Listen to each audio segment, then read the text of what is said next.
ఏ cinema ఎంత గట్టిగా నమ్ముతారో అంత గట్టి ఛాలెంజ్ కూడా ఉంటుంది మేకింగ్లో.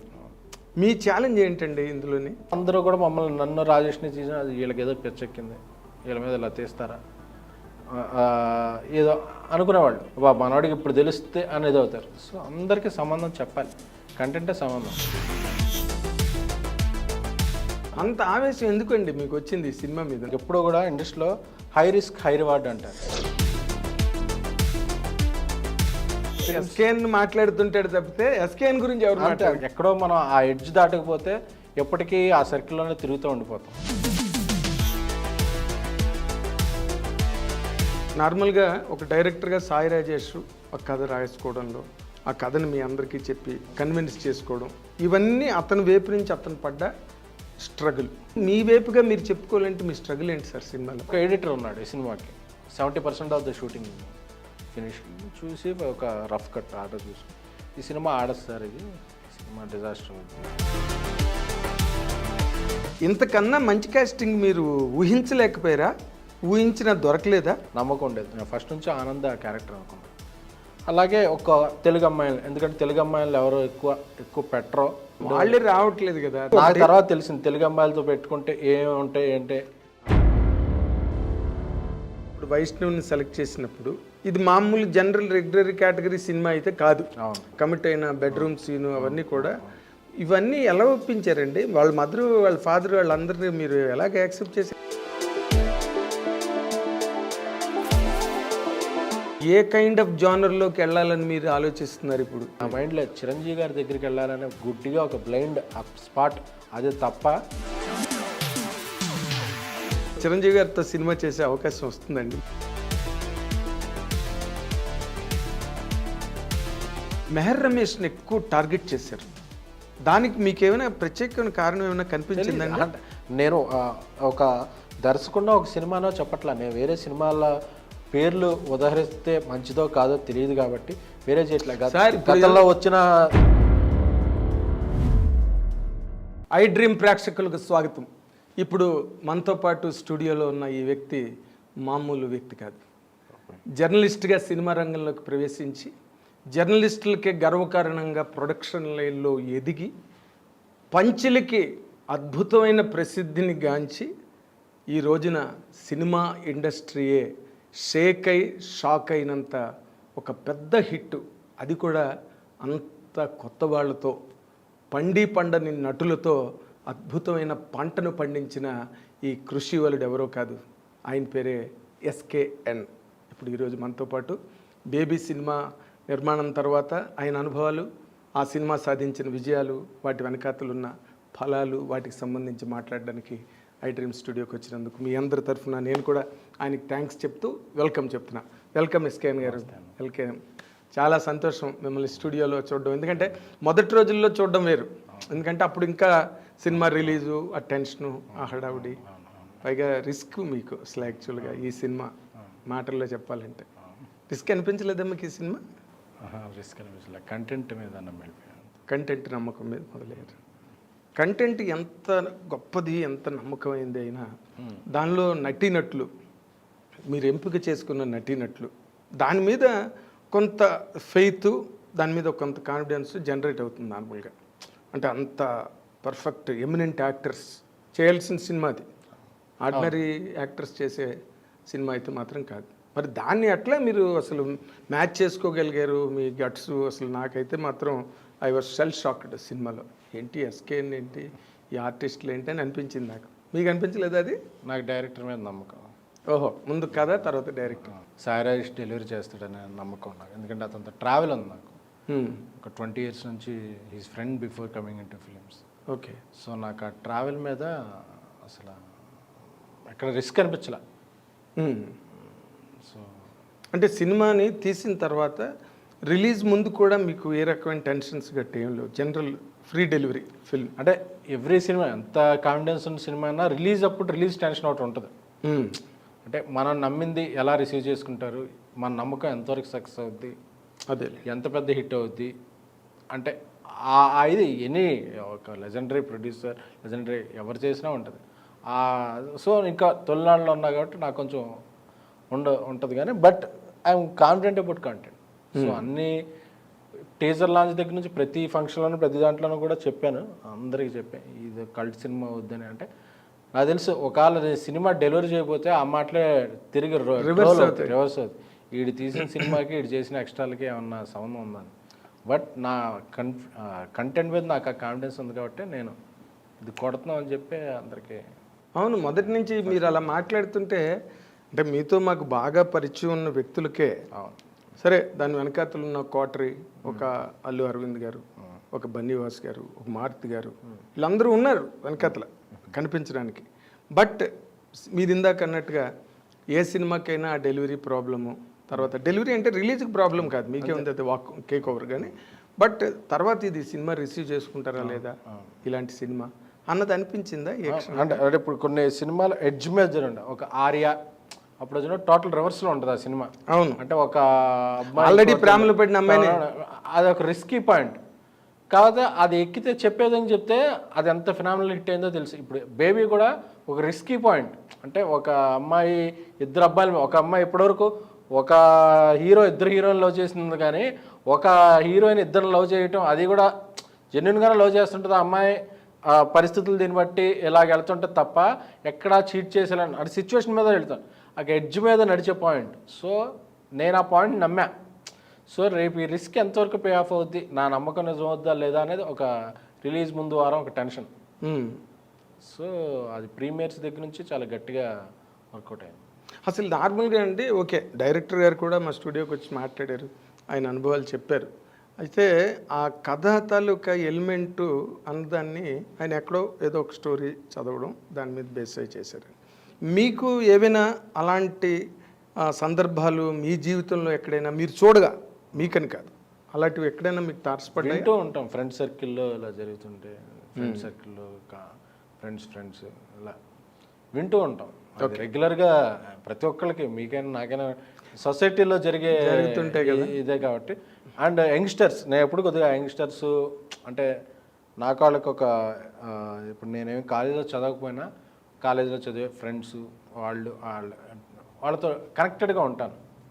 సో ఏం జరుగుతుంది ఏంటి అనేది కొద్దిగా అప్డేటెడ్గా ఉంటుండే. సో అదేలేండి మన అందుకే రాజేష్ పాయింట్ చెప్పగానే తను రాజేష్ కూడా అంతే, అందుకే చెప్పగానే నాకు వెంటనే కనెక్ట్ అయింది. ఈ పాయింట్ మనం సినిమా చేస్తున్నాం, అది రిస్క్ అయినా పర్లేదు డిసైడ్ అవుతుంది. అయితే ఇప్పుడు మీరు సినిమా నార్మల్గా ఏ సినిమా ఎంత గట్టిగా నమ్ముతారో అంత గట్టి ఛాలెంజ్ కూడా ఉంటుంది మేకింగ్లో. మీ ఛాలెంజ్ ఏంటండి ఇందులోని? ఈ ఛాలెంజ్ ఏంటంటే నేను ట్యాక్సీ వాళ్ళ తీసి చాలా రోజులు అయింది. నేను ప్రామినెంట్గా ఎవ్రీ ఇయర్ సినిమాలు తీసే ప్రొడ్యూసర్ కాదు. రాజేష్ ఈ స్పాన్ సినిమా ఎప్పుడు తీయలేదు. ఆనంద్ అప్కమింగ్, వైష్ణవి అమ్మాయి యూట్యూబ్ ఇన్స్టాగ్రామ్లో అమ్మాయి కొడితే యూట్యూబ్లో గూగుల్ సెర్చ్ కొడితే ఫ్రీగా యాక్ట్ చేసిన షార్ట్ ఫిల్మ్స్ అన్నీ వచ్చేసాయి. సో విరాజ్ కొత్త upcoming music director upcoming. So అందరి మీద ఒక బడ్జెట్ ఉంటుంది తీయాల్సిన సినిమాకి. ఒక అంటే ఈరోజు హిట్ అయింది కాబట్టి ఓకే, బట్ ఆ బడ్జెట్లో ఆ పరిధులు దాటేసాం. ఇన్ని రోజుల్లో తీయాలని ఉంటుంది సినిమా. మేము తీసాం దగ్గర 100 రోజులు తీసాం, 90+ డేస్ తీసాం. ఇవన్నీ దాటేసినప్పుడు అందరూ కూడా మమ్మల్ని నన్ను రాజేష్ని తీసిన అది వీళ్ళకి ఏదో పిచ్చెక్కింది, వీళ్ళ మీద ఇలా తీస్తారా ఏదో అనుకునేవాళ్ళు. అంటే అందులో శ్రేయభిలాష్లో ఉన్నారు, యాక్టర్స్ ఉంటారు, అందరూ ఉంటారు కదా. శ్రేయభిలాష్లో అరే మనవాడికి ఏమవుద్దా అని చెప్పి బాధపడతారు. అదే ఏడ్చేవాళ్ళు మనవాడికి ఇప్పుడు తెలిస్తే అనేది అవుతారు. సో అందరికీ సంబంధం చెప్పాలి, కంటెంటే సంబంధం. సో అందుకని నేను రాజేష్ కూడా బడ్జెట్ ఎక్కువ అవుతుంది, డేస్ ఎక్కువ అవుతుంది, ఏం చేద్దాం ముందుకెళ్దాం అంటే నిండా మునిగాడు చెల్లి సగం మునిగాక ఆలోచించాలి. కానీ సో నిండా మునిగాక మళ్ళీ తేల్తాం అని చెప్పి కింద ఏదో నిధి ఉంది దాన్ని తీసుకొస్తాం, ఇది ఆ కాన్ఫిడెన్స్ ఉంది ఇద్దరికి. సో నాకు భయం వేసినప్పుడు రాజేష్ భయం వేసినప్పుడు నేను, ఇద్దరం భయం వేసినప్పుడు మా ఇద్దరికి ఎప్పుడు భయం వేసేది కాదు. అంతేనా? అంటే ఎవరో ఒకళ్ళు లోలో ఉన్నప్పుడు ఒకళ్ళు హైలో ఉండేవాళ్ళు, ఒకళ్ళు హైలో ఉన్నప్పుడు అదే ఫ్రెండ్షిప్, అదే ఆఫ్కోర్స్. సో అందుకని చెప్పి మేము ఇద్దరం మధ్యలో మారుతికి కొన్నిసార్లు చెప్పాము, మారుతి కూడా లేదులే వరి అవ్వకు. బట్ అరవింద్ గారు కనుక మనం ఆలోచిస్తే మీ వెనకథలు గైడింగ్ ఫోర్స్ అరవింద్ గారే కదా అంటే కొంతవరకు ఆయన, బట్ ఆయన కథ ఏమి ఫస్ట్ టైం లేదు, నా కాన్ఫిడెన్స్ బట్టి వెళ్ళిపోమని చెప్పారు. సో బన్నివాస్ కాదన్నాడు, మారుతి కాదన్నాడు, అరవింద్ గారు నన్ను నమ్మారు కథ కన్నవాడు, నేను నమ్ముతున్నాను కథ అని చెప్పి. సో అలా పైగా అరవింద్ గారికి కూడా కొంతవరకు ఒక బడ్జెట్లో తీస్తానని చెప్పాను, ఆ బడ్జెట్ దాటేశాను. ఆ పాయింట్ నేను అడుగుతున్నా. ఆ బడ్జెట్ దాటేసాక నేనే పెట్టుకోవాల్సి వచ్చింది. ఎందుకంటే అడిగితే ఇస్తారో లేదో తెలియదు, అడగడానికి మొహమాటం. అంటే మనం కమిట్ అవుతాం కదా, కమిట్ అయ్యాక అరే ఇది అడిగితే బాగుంటుందా బాగదా, ఇది నా రెస్పాన్సిబిలిటీ కదా అని చెప్పి దాటేసి ముందుకెళ్ళి ఇల్లుంటే అమ్మేసి ఏదన్నా ఛాలెంజ్. ఇంకా ఇల్లు కూడా అమ్మేశారు. ఎస్ ఎస్ ఇక్కడ కూకట్పల్లిలో ప్రజలో ఫ్లాట్ ఉండేది, అది అమ్మేసి ఇంక లేదు మనం ముందుకు వెళ్ళాలి, ఏదైనా సరే మేక్ ఆర్ బ్రేక్ అంటారు. ఈ సినిమా నాకు అంత ఆవేశం ఎందుకండి మీకు వచ్చింది ఈ సినిమా మీద, నాకు తెలియక అడుగుతాను. అంటే ఆవేశం అంటే సినిమా ఓకే, మీకు డైరెక్టర్ మీద నమ్మకం ఉంది, కథ మీద నమ్మకం ఉంది, బట్ దానికంటూ ఒక పరిధి ఉంటుంది కదా. ఇందాక మీరే అన్నారు, అవును, ఇప్పుడు ఎంత పెద్ద హీరో సినిమాకైనా, ఎంత పెద్ద కాస్టింగ్ ఉన్న సినిమాకైనా దానికి ఒక క్యాలిక్యులేషన్ ఉంటుంది, దానికి ఒక మెజర్మెంట్ ఉంటుంది. పోనీ సినిమా నిర్మాణం తెలియని వాళ్ళు కారు మీరు, బాగా దానిలో ఆరితేరి గీతా ఆర్ట్స్ సర్క్యూట్లో ఎస్కేఎన్ అంటే మోస్ట్ క్రెడిబుల్ పర్సన్గా ఎదిగారు మీరు. మరి మీకు ఏమాత్రం మరి ఎందుకు అన్ని క్యాలిక్యులేషన్లు తప్పేయండి రీషూట్లో? అంటే రీషూట్ ఏం చేయలేదు అసలు, రీషూట్ అనేది సినిమా షూట్ ఎక్కువ చేసాం. ఓకే, అంటే కొత్త ఆర్టిస్టులు అంటే అప్కమింగ్ ఆర్టిస్టులు ఎక్స్ప్రెషన్ కూడా పర్ఫెక్షన్ రావాలి, అనుకున్నట్టు రావాలి. అంటే షార్ట్ ఫిల్మ్లో చేసినట్టు ఇక్కడ యాక్ట్ చేస్తే కాదు, ఇక్కడ చాలా వేరే రకంగా చేయాలి. సో దానికి ఏంటంటే దానికి అనుకున్న ఎక్స్ప్రెషన్స్ రావాలి, అనుకున్న పెర్ఫెక్షన్ రావాలి. అంటే హై ఇంటెన్స్ ఎమోషనల్ డ్రామా, ఏదో ఫన్ మీద టేక్ టు టేక్ అయ్యేది కాదు, వాళ్ళ మూడ్లోకి రావాలి. ఒకరోజు షూటింగ్ మొత్తం అయిపోయాక ఈరోజు షూటింగ్లో అనుకున్న రకంగా ఎక్స్ప్రెషన్ రాలేదు, ఎమోషన్ పండలేదని మొత్తం ఆ షూట్ని స్క్రాప్ చేసి ఇంకో రోజు షూట్ చేసిన డేస్ కూడా ఉన్నాయి. సో ఆ రిస్క్ అది ఉంది. అంటే నాకు ఎప్పుడూ కూడా ఇండస్ట్రీలో హై రిస్క్ హై రివార్డ్ అంటారు. Of course. So I want take high reward, high risk చేశా, ఎందుకంటే because I believe in content. So ఎక్కడో ఆ కాంటెంట్ నమ్మి వెళ్ళకపోతే నేను ఎప్పటికీ ఎస్కేన్ అన్నాడు ఇప్పుడు ఎవరు మాట్లాడుకోరు, ఎందుకంటే ఇండస్ట్రీలో ఇయర్లీ ఎస్కేఎన్ మాట్లాడుతుంటాడు తప్పితే ఎస్కేఎన్ గురించి ఎవరు అంతే అంతే అంతే నేను ఎప్పుడేదో గొప్ప సినిమా తీశాను, ఏం గొప్ప సినిమా తీశాను మాట్లాడుకున్నాను కదా. ఇప్పుడు ఇండస్ట్రీలో అందరూ మాట్లాడుకుంటున్నారంటే నేను తీసుకున్న రిస్కే. ఎక్కడో మనం ఆ ఎడ్జ్ దాటకపోతే ఎప్పటికీ ఆ సర్కిల్లోనే తిరుగుతూ ఉండిపోతాం. Correct, I want take that risk. అంటే ఎవల్యూషన్ ఉండదు. అవును, అక్కడే ఇప్పుడు ఎక్కడున్నారో అక్కడే ఉంటారు మీరు. అవును. నార్మల్గా ఒక డైరెక్టర్గా సాయి రాజేష్ ఒక కథ రాసుకోవడంలో ఆ కథను మీ అందరికీ చెప్పి కన్విన్స్ చేసుకోవడం, ఇవన్నీ అతని వైపు నుంచి అతను పడ్డ స్ట్రగుల్ జనరల్గా.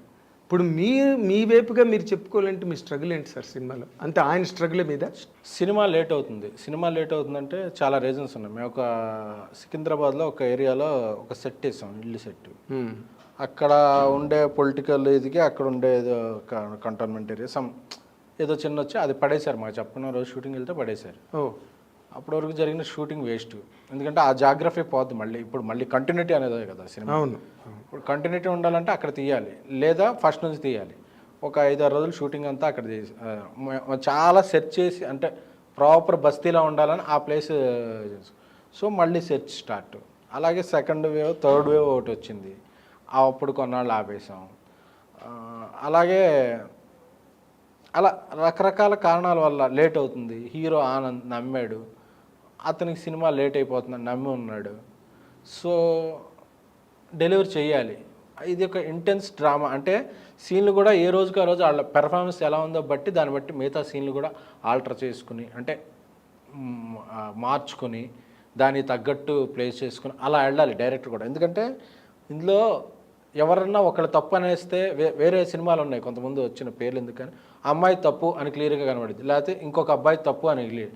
ఇందులో సినిమాలో చూస్తే ఎవరిదే తప్పు ఉండదు, ఎవరిదే రైట్ ఉండదు, అందరూ ఫ్లాడ్ క్యారెక్టర్స్. సో డైరెక్టర్ అనేవాడు అందరూ మనసులోకి వెళ్ళి ఆ క్యారెక్టర్లా బిహేవ్ చేస్తూ స్క్రిప్ట్ రాయాలి. ఇది మోస్ట్ చాలా కాంప్లికేటెడ్ స్క్రిప్ట్ అనమాట, ప్రాక్టికల్ అనమాట. ఇప్పుడు ఆ అమ్మాయి ఎలా మాట్లాడుద్దో రాయాలి, దాని కౌంటర్ ఇది ఎలా ఇస్తాడో రాయాలి. అంటే తను కూడా రాసేటప్పుడు చాలా స్ట్రెస్ అయిపోయాడు, ఎందుకంటే అంత కాంప్లికేటెడ్ స్క్రిప్ట్ ఇది. ఏ మాత్రం ఎడ్జ్ దాటినా అమ్మాయి బ్యాడ్ అంటారు. అవును, అలా అనకూడదు, అమ్మాయి తిరిగిపోతేనేస్తారు. అవును, ఇప్పటికీ కొంతమంది సినిమాలో చూసేటప్పుడు తిడుతుంటారు అమ్మాయిని. బట్ ఒకసారి పూర్తిగా సినిమా చూసేస్తే అమ్మాయి చేసే తప్పే ఉండదు. ఒక చిన్న పొరపాట్లు అంటే 10 పొరపాట్లు చేస్తే ఒక తప్పు అవుద్ది. ఆ అమ్మాయి పొరపాట్లు చేస్తాయి, ఎర్రర్స్ బికమ్ మిస్టేక్. ఇది అలా చేస్తే అలా సో ఇదంతా కాంప్లికేటెడ్ స్క్రీన్ ప్లే. సో ఈ స్క్రీన్ ప్లేని నమ్మి డేట్స్, ఇంకో హీరో వేరే సినిమా చేసేవాడు, ఇలాగా అన్నీ మాట్లాడుకుని ఇవన్నీ చేసేవాడు కొంచెం టైం పట్టేది. సో డ్రాగింగ్ అయ్యేది. అప్పుడు టెన్షన్ ఉండేది, మనం అనుకున్నది లేట్ అవుతుంది, తీయాలి. అలాగే ఒక ఎడిటర్ ఉన్నాడు ఈ సినిమాకి. మా డైరెక్టర్ ఎక్కడ ముందు చెప్పాడో లేదో తెలియదు నాకు. సినిమా అంతా కట్ చూసి సో ఈ సినిమా ఆడదు, ఈ సినిమా అసలు అంటే ఇంకా 70% ఆఫ్ ద షూటింగ్ ఫినిష్ చూసి ఒక రఫ్ కట్ ఆర్డర్ చూసి ఈ సినిమా ఆడదు సార్, ఈ సినిమా డిజాస్టర్ అవుద్ది అని చెప్పాడు. నా చెప్పినప్పుడైనా నేను సీన్లు చెప్పాను. ఇంటర్వల్ బ్యాంక్లో పబ్ సీన్ ఉంది కదా, సెకండ్ హాఫ్లో ఆటో సీన్ ఉంది కదా, క్లైమాక్స్లో ఇద్దరు రివీల్ అయ్యే సీన్ ఉంది కదా, అలా 6-7 సీన్లు చెప్పాను నేను. ఈ సినిమా బ్లాక్ బస్టర్, మీకు నమ్మకం లేకపోతే ఓకే, ఇట్స్ ఇండివిజువల్ పెర్సెప్షన్, నేను I will go for another editor. But cinema మీద నా కాన్ఫిడెన్స్ని చంపేయకండి, because I believe in the script. నాకు నచ్చిన సినిమాలు ఎప్పుడైనా ఆడినాయేమో కానీ నాకు నచ్చిన సినిమా ఎప్పుడూ ఫెయిల్ అవ్వాలి. ఇది నాకు చాలా నచ్చిన స్క్రిప్ట్, ఇది నేను 100% వర్కౌట్ అవుద్దని నమ్ముతున్నాను. సో ఇదే మాట అతను డైరెక్టర్తో కూడా చెప్తే డైరెక్టర్ బికెమ్లో అదే నేను ఎంత కష్టపడి తెస్తున్నాను. సో అక్కడ 2 months వేస్ట్. మళ్ళీ ఒక పాత ఎడిటర్ వెళ్ళిపోయాడు, ఇంకో కొత్త ఎడిటర్ మాకు తగ్గట్టు మళ్ళీ ఎంగేజ్లో ఉండేవాళ్ళు చూసుకుని, ఎందుకంటే ట్రెండీ సినిమా కాబట్టి దానికి ఇదే. అంటే ఇప్పుడు ఒక సీనియర్ పర్సన్ తీసుకొస్తే ఆయన ఎలా ఫీల్ అవుతారో తెలియదు, ఎందుకంటే హ్యూమన్ సైకాలజీ మీద వెళ్ళే ఫిల్మ్.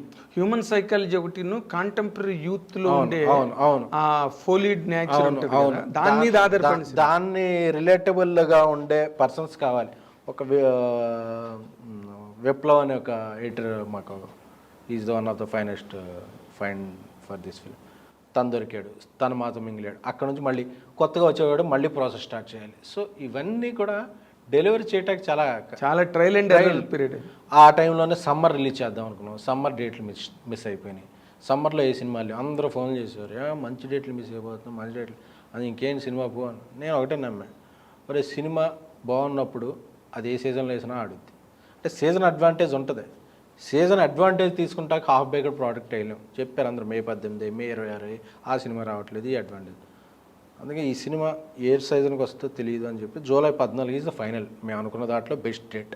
తర్వాత ఇంకా కళ్యాణ్ బాబు సినిమా వస్తుంది, చిరంజీవి గారి సినిమా వస్తుంది, రజనీకాంత్ గారి సినిమా వస్తుంది, పవన్ కళ్యాణ్, విజయ్, సలార్, ఇంకా అక్టోబర్ వరకు ప్యాక్ట్గా ఉంది.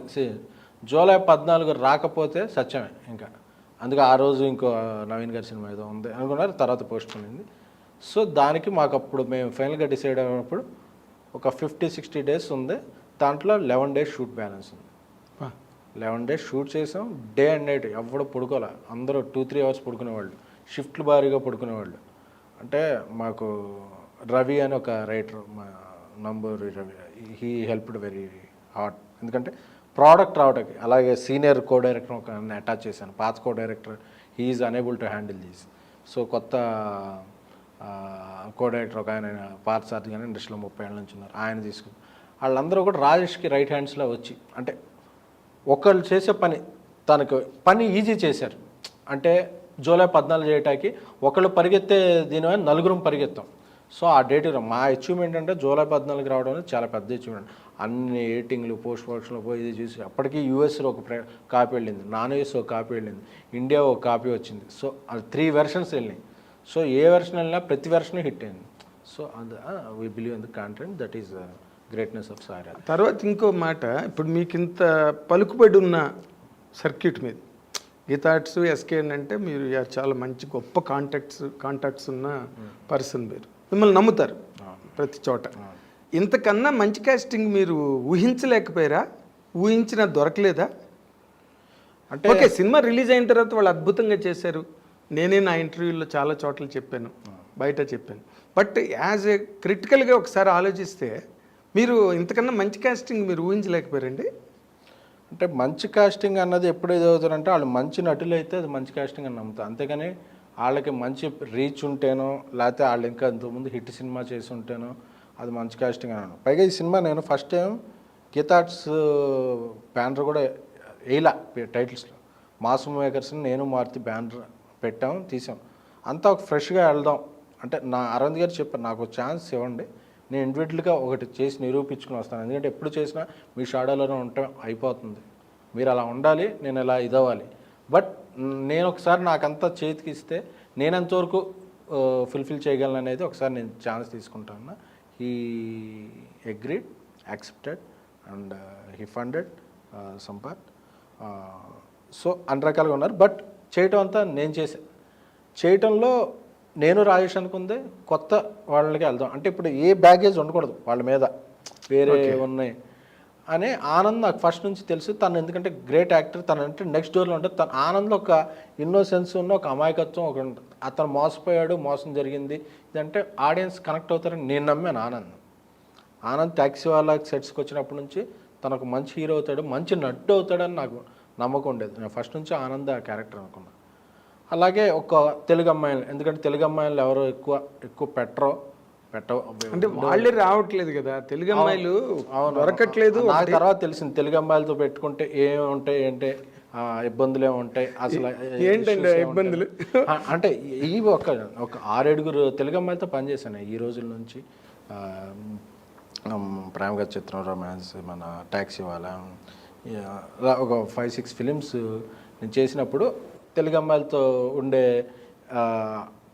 సౌకర్యాలు ఏంటి, ఇబ్బందులు ఏంటి అవన్నీ తెలుసు.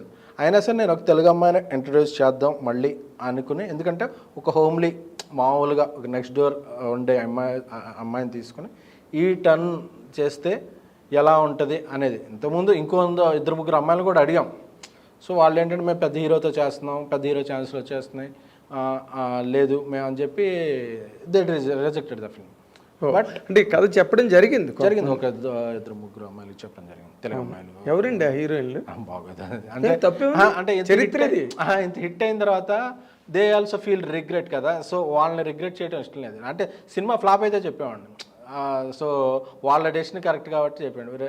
ఇప్పుడు హిట్ అయింది కాబట్టి I don't want to make them regret. So అంటే వాళ్ళు ఎప్పటికీ ఆల్రెడీ దే ఆర్ రిగ్రెటింగ్ కదా, వాళ్ళు ఎప్పటికీ నా టచ్లో ఉన్నారు. దే ఆల్సో ఎక్స్పెక్ట్ మేము అనుకోలేదు డేట్స్ అంటే పాపం వాళ్ళు కూడా వేరే సినిమా చేయటం ఇలా వచ్చింది. సో ఏదైనా ఎవరికి ఏది రాసి పెట్టి ఉంటుందో అది రాసి పెట్టి ఉంటుంది, ఆ రాసి పెట్టుకున్న దాన్ని నిలబెట్టుకోవాలి అంతే. సో అలాగా వెళ్ళాల్సిన సందర్భం ఇది కూడా. ఈ కాస్టింగ్ అయితే నేను ఐఎమ్ హ్యాపీ. అంటే మొదట్లో ఏమనుకున్నారంటే ఆనందం పెట్టినప్పుడు విజయ్ దేవరకొండ పెద్ద హీరో, సినిమా ఇండస్ట్రీలో జరుగుతున్నది ఏంటి, ఒక పెద్ద హీరో ఉంటే వాళ్ళ తమ్ముడో వాళ్ళ మేనల్లుడో లేకపోతే వాళ్ళు ఇంకోటో వాళ్ళకి చాలా ఈజీగా పుష్ వస్తుంది ఇండస్ట్రీలో. విజయ్ దేవరకొండ తమ్ముడు అంటే ఈ సినిమా కొంతవరకు హెల్ప్ అవుతుంది, చిన్న సినిమా కాబట్టి అందుకని పెట్టారు అనుకున్నారు చాలా మంది. సినిమా మీ చెవిలో పడిందో లేదో నాకు తెలియదు, మీ అందరం విన్నాం అది. బట్ మీరు ఆనందం చూసిన విధానం వేరు కంప్లీట్గా, అది ప్రూవ్ అయింది సినిమాలో ఆఫ్ కోర్స్. కానీ ఇప్పుడు అసలు వైష్ణవి అన్న అమ్మాయిని మాత్రం ఇట్ ఈజ్ ఎ మ్యాజిక్. అది మీ వల్ల లేకపోతే రాజేష్ వల్ల అన్నది మీరు చెప్పాలి. రాజేష్ అమ్మాయిని ఫైండ్ అవుట్ చేశాడు, నేను అమ్మాయి రాజేష్ ఇద్దరం మళ్ళీ మ్యూచువల్గా ఒక ఫోటో షూట్ అది చేసాం, అన్నీ చేసాం. ఈ అమ్మాయి డెలివరీ చేస్తుంది అంటే మాకు చాలామంది చెప్పారు అమ్మాయిని పెట్టుకోవద్దు, నాకు శాటిలైట్ ఓటీటీ అనేది చేసుకుంటారు, పాపులర్ ఫేస్ ఉంటే వీళ్ళకి అంటే థంబ్నైల్సే మాకు ఇంపార్టెంట్ ప్లాట్ఫామ్లో స్ట్రీమ్ అయ్యేటప్పుడు. సో ఒక popular face or known face will get you more price for the product అని చెప్పారు. బట్ ఐ బిలీవ్ ఎవరో ఎక్కడో ఏదో రిస్క్ చేయకపోతే వీళ్ళు ఎక్కడి నుంచి వస్తారు, ఎవరు ఇస్తారు? సో ఆ రిస్క్ నేను ఫస్ట్ నుంచి తీసుకుంటాను. నాకు ఎందుకంటే తెలుగు అమ్మాయిలంటే కొద్దిగా సాఫ్ట్ కన్నా. సో అందుకని చెప్పి వీళ్ళని నేను ఇప్పుడు నెక్స్ట్ సినిమా చేసే 1-2 సినిమాల్లో కూడా తెలుగు అమ్మాయిని ఇంట్రడ్యూస్ చేస్తున్నాను. ఓకే. సో ఆ chance I want to take. అందుకని చెప్పి అంటే ఇప్పుడు మీకు బాగా డిమాండ్ ఎక్కువైపోయి ఉంటుంది కదండి మామూలుగా ఫోన్ల వరద మీకు ఇప్పుడు, ఎందుకంటే ఇప్పుడు ఇద్దరు వద్దన్నారు, ఈ సినిమా పెద్ద హిట్. ఇప్పుడు ఇంకా కొత్త అమ్మాయి అసలు పండని పండు లాంటి ఒక అమ్మాయి, ఆ అమ్మాయిని తీసుకొచ్చి మీరు ఇంత క్యారెక్టర్ చేంజ్ చేసి ఓ మహానటి రేంజ్లోకి తీసుకెళ్ళిపోయారు అమ్మాయిని. ఇప్పుడు మీకు పెద్ద డిమాండ్ వచ్చి ఉంటుంది కదా ఫోన్ల మీద ఫోన్, సార్ మీ నెక్స్ట్ పిక్చర్ మాకు ఛాన్స్ ఇవ్వండి సార్, లేదా ఆ బెడద లేదా? అంత రేంజ్ అయ్యేది, బట్ చాలామంది అడుగుతున్నారు. అంటే because there is a ray of hope. ఎవడో ఒకటి తెలుగు అమ్మాయిలు ఎంచుకుని వీడు క్యాష్ చేస్తున్నాడు అని చెప్పేది కొంతమందికి ఇది ఉంది. అలాగే కొంతమంది ఎస్టాబ్లిష్ అయిన అమ్మాయిలు కూడా the want to do with work with do with you. So but అది సబ్జెక్ట్ని బట్టి దాన్ని బట్టి అవసరం బట్టి ఉంటుంది. బట్ నార్మల్గా మీరు ఇంత experienced producer and a journalist and exposed mind మీకు అసలు మామూలుగా మన తెలుగు అమ్మాయిలు తెలుగు ఇండస్ట్రీకి పూర్వం అందరూ మన తెలుగు వాళ్ళే ఉండేవారు. సావిత్రి గారి దగ్గర నుంచి జమున గారు, కృష్ణకుమార్ గారు, ఎవరిని తీసుకున్నారు, రాజేశ్వరి గారు, కాంచన్ గారు, వీళ్ళందరూ కూడా తెలుగు వాళ్ళే. బట్ మనకి ఒక టైంలో పూర్తిగా తెలుగు అన్నది మిస్ అయిపోయింది. తర్వాత బాంబే వచ్చి ఇక్కడ చతికిలు పడింది సీన్ హైదరాబాద్. ఎందుకండి కారణం? మన తెలుగు అమ్మాయిలు హీరోయిన్లు ఇండస్ట్రీకి అంత విరివిగా రాకపోవడానికి మీదైన ఎనాలిసిస్ ఏంటి సార్? అంటే ఇది నేను ప్రొడ్యూసర్గాను ఇన్నాళ్ళు చూసిన, నాకు ఉన్న జర్నలిజం బ్యాక్గ్రౌండ్లోను కంబైన్డ్గా ఏ ఒపీనియనో తెలియదు కానీ నా వీటన్నిటిని బట్టి అబ్జర్వేషన్ ఏంటంటే తెలుగు అమ్మాయిలకి గ్రూమింగ్ కొంచెం తక్కువ ఉంటుంది. స్టైలింగ్ అయితే ఏంటి, గ్రూమింగ్ కొంచెం తక్కువ ఉంటుంది. యాక్టింగ్ పెర్ఫార్మెన్స్ బాగుంటుంది. సో నార్త్ అమ్మాయిలు ఏంటంటే వాళ్ళు రెడీమేడ్ ఇన్స్టెంట్ దీంట్లో వస్తారు. అంటే వాళ్ళు ఒక యాక్టింగ్లో కోచింగ్, ఒక డ్యాన్స్ కోచింగ్, ప్రొఫెషనల్గా వస్తారు. మనకేంటంటే వచ్చాక నేర్చుకుంటుంటారు. సో అలాగే దానివల్ల కొంత గ్యాప్ వచ్చింది. ఎందుకంటే తెలుగులో కూడా కల్చర్లో హీరోయిన్ అవుతారంటే చాలామంది పేరెంట్స్ ఇప్పుడు ప్రోగ్రెస్ వస్తున్నారు. కానీ I'm saying that 1-2 decades gap ఏం వచ్చిందంటే అందులో చాలామంది పేరెంట్స్ ఎంకరేజ్ చేయాల, వాట్ ఎవర్ రీజన్స్ వల్ల అయితే కానీ ఎంకరేజ్ చేయాల. అలాగే ఎక్కువ మంది ముందుకు రాల. సో భయం సినిమా ఇండస్ట్రీ అంటే సినిమా ఇండస్ట్రీ అంటే భయం అంటే సాఫ్ట్వేర్ ఇండస్ట్రీ అయినా ఏదో ఇండస్ట్రీ ఏదండి ఒక పెర్సెప్షన్ అంతే. అది ఎలా క్రియేట్ అయిందో ఏంటో తెలియదు. బట్ ఇదే ఇంకా చాలా ప్రోగ్రెస్గా ఉండేది. ఎందుకంటే 100 మంది మధ్య షూట్ చేస్తుంటాం, పొద్దున స్టార్ట్ అయితే సాయంత్రం ఇంటికి వెళ్ళిపోతాం. ఇదేదో గదిలో గదిలో పని చేసేది కాదు. మనం ఏదైనా పని చేస్తుంటే 100 మంది చుట్టుపక్కల. సో ఇదంతా జస్ట్ ఒపీనియన్లో ఉంటుంది మైండ్ సెట్లో. సో అలాగే తెలుగు అమ్మాయిలు ఏంటంటే రాగానే వచ్చిన అమ్మాయిలు వచ్చినట్టు కొన్ని స్క్రిప్ట్ ఉంటాయి, వాళ్ళు చూజ్ చేసుకోవటం అదే ఉండదు. చాలాసార్లు రైట్ డెసిషన్ ఉండదు. వచ్చిన సినిమా వచ్చినట్టు చేసుకుంటూ వెళ్తారు. అంటే నేను ఈ సినిమా గురించి వెయిట్ చేయాలి అంటే తెలుగు అమ్మాయిలే కాదు ఏ హీరోయిన్కైనా ఎక్కడ ఫెయిల్ అవుతారంటే నేను ఈ సినిమా వల్ల దేనికి నాకు ఈ సక్సెస్ మైలేజ్ ఏమొస్తుంది వచ్చింది, దీని నుంచి నేను ఎలా ఇది అవ్వాలి అంటే వాళ్ళకి ఇంట్లో చెప్పేవాళ్ళు ఉండరు, లేకపోతే మేనేజర్స్ వాట్ ఎవర్ ఫ్రెండ్స్, దీనివల్ల నేను ఈ సినిమా తర్వాత ఆ సినిమా అప్పుడు చేసుకుని వెళ్ళిపోతారు. ఫస్ట్ 3 సినిమాలు అనేది ప్రాపర్గా లేకపోతే మీరు చూసుకోండి, ఎనీ హీరోయిన్ సక్సెస్ అయిన ఎనీ హీరోయిన్ ఫస్ట్ 3 సినిమాల్లో అమ్మాయికి మంచి పేరైనా వచ్చి ఉండాలి, ఏదో పెర్ఫార్మర్గా, లేకపోతే గ్లామర్గా ఇదవ్వాలి, లేకపోతే సినిమా ఆడేసన్ ఉండాలి. ఒక్కసారి సినిమా ఫస్ట్ 3 సినిమాల్లో రెండు సినిమాలు ఆడలేదు, 3 సినిమా నుంచి పెట్టుకోవడానికి భయం వేస్తుంది. అమ్మాయి ఎంత అందగత్తైనా ఎంత పెర్ఫార్మ్ అయినా సరే ఫస్ట్ 3 సినిమాల్లో 2 సినిమాలు ఆడకపోతే, కనీసం ఒక సినిమా ఆడకపోతే అమ్మాయి 4 సినిమా పెట్టుకోరు. అలా చాలా ఎగ్జామ్స్లు ఉంటాయి. మనమే గోల్డెన్ లెగ్ వేస్తాం, 3 సినిమాలు హిట్ అయితే 3 సినిమాలు అయితే ఐరన్ లెగ్. అదొక డిస్ప్లే మన దగ్గర ఉంటుంది. అంటే సినిమాలో ఏ టెక్నీషియన్కి మనం ఇది ఇవ్వం, బట్ ఒక హీరోయిన్కి మాత్రం మనం ఇస్తాం. అంటే అది ఎవరికి ఒకళ్ళ నుంచి ఆ పెర్సెప్షన్ అనేది ఇది వెళ్ళిపోతుంది. సో తెలుగు అమ్మాయిలు ఇవన్నీ చాలా బ్యాలెన్స్డ్గా చేసుకుంటూ వెళ్ళాలి. దానికి వెనకాతల గైడెన్స్ కూడా ఉండదు. ఇక్కడ ఉండాలి, నేను అందంగా ఉండాలి, అందంగా కనిపించాలి, స్టైలింగ్ ఉండాలి, అందరితో పద్ధతిగా మాట్లాడాలి, అందరితో గౌరవంగా ఉండాలి. అంటే మన అప్బ్రింగింగ్లోనూ కూడా మన నార్త్ అమ్మాయిలు, కేరళ అమ్మాయిలు వాళ్ళు కొంచెం చాలా వినయ విధేతలతో వాళ్ళు లోపల ఏమన్నా సరే తెలుగు అమ్మాయిలకి ఫిల్టర్ ఉండదు, ఎలా ఉంటావు అలా ఉంటారు.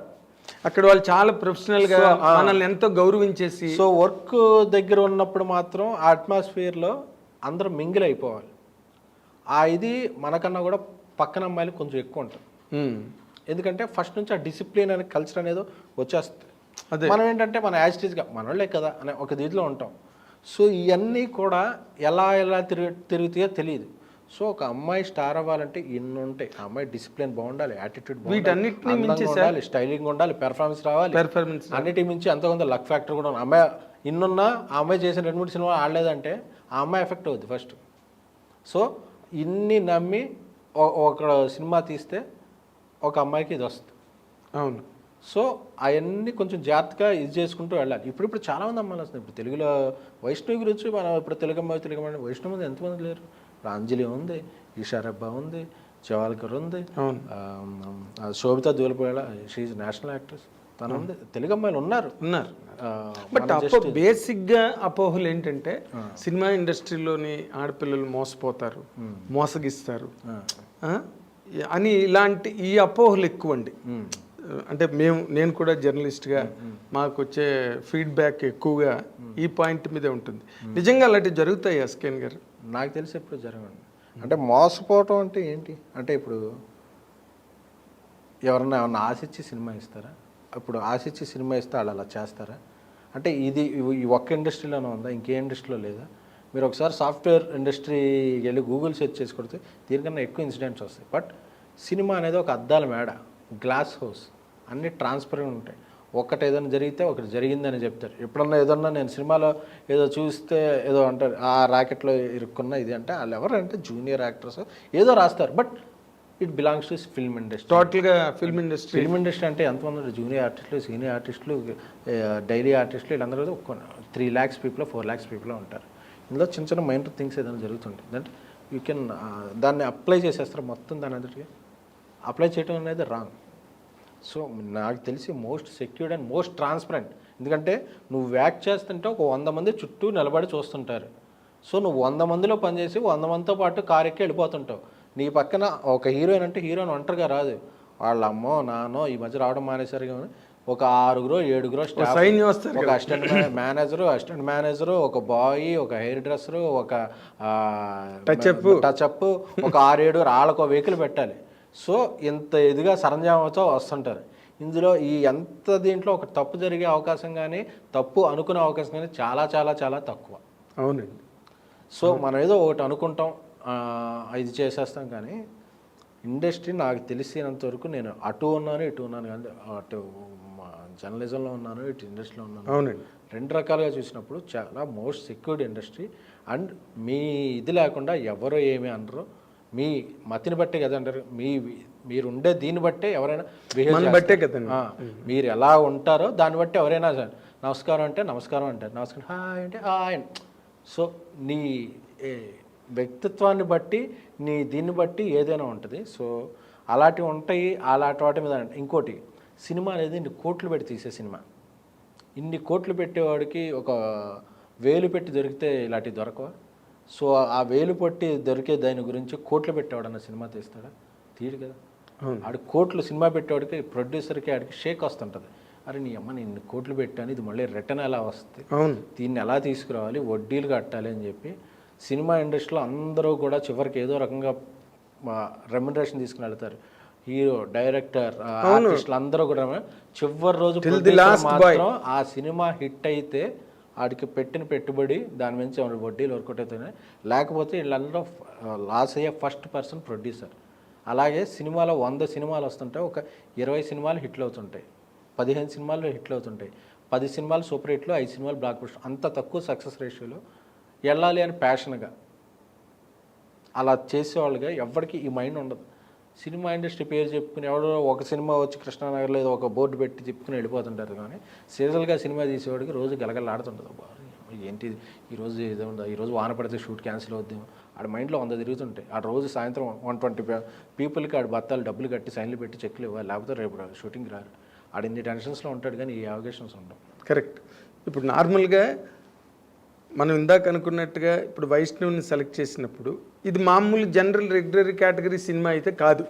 ఏదో ఒక రైల్లో సాంగు, లేకపోతే సీషోర్ రోడ్డుని ఏదో ఒక బిక్ని వేసుకుని ఒక సాంగు, అలాంటి కథ కాదు ఇది. ఇది చాలా ఒక డేంజరస్ స్లోప్ ఉన్న కథ. దీనిలో ఆ సీను, ఆ కమిట్ అయిన బెడ్రూమ్ సీను, అవన్నీ కూడా ఇవన్నీ ఎలా ఒప్పించారండి? వాళ్ళ మదర్, వాళ్ళ ఫాదర్, వాళ్ళందరినీ మీరు ఎలాగ యాక్సెప్ట్ చేశారు? నేను చెప్పాను, అమ్మాయి నాకు ఫస్ట్ ఒప్పుకోవాలా, నేను రాజేష్ చెప్పి నేను ఇదిలో లిప్ లాక్లో అవి ఉంటే చేయనండి అని వెళ్ళిపోయింది. చేయనంటే వెళ్ళిపోతే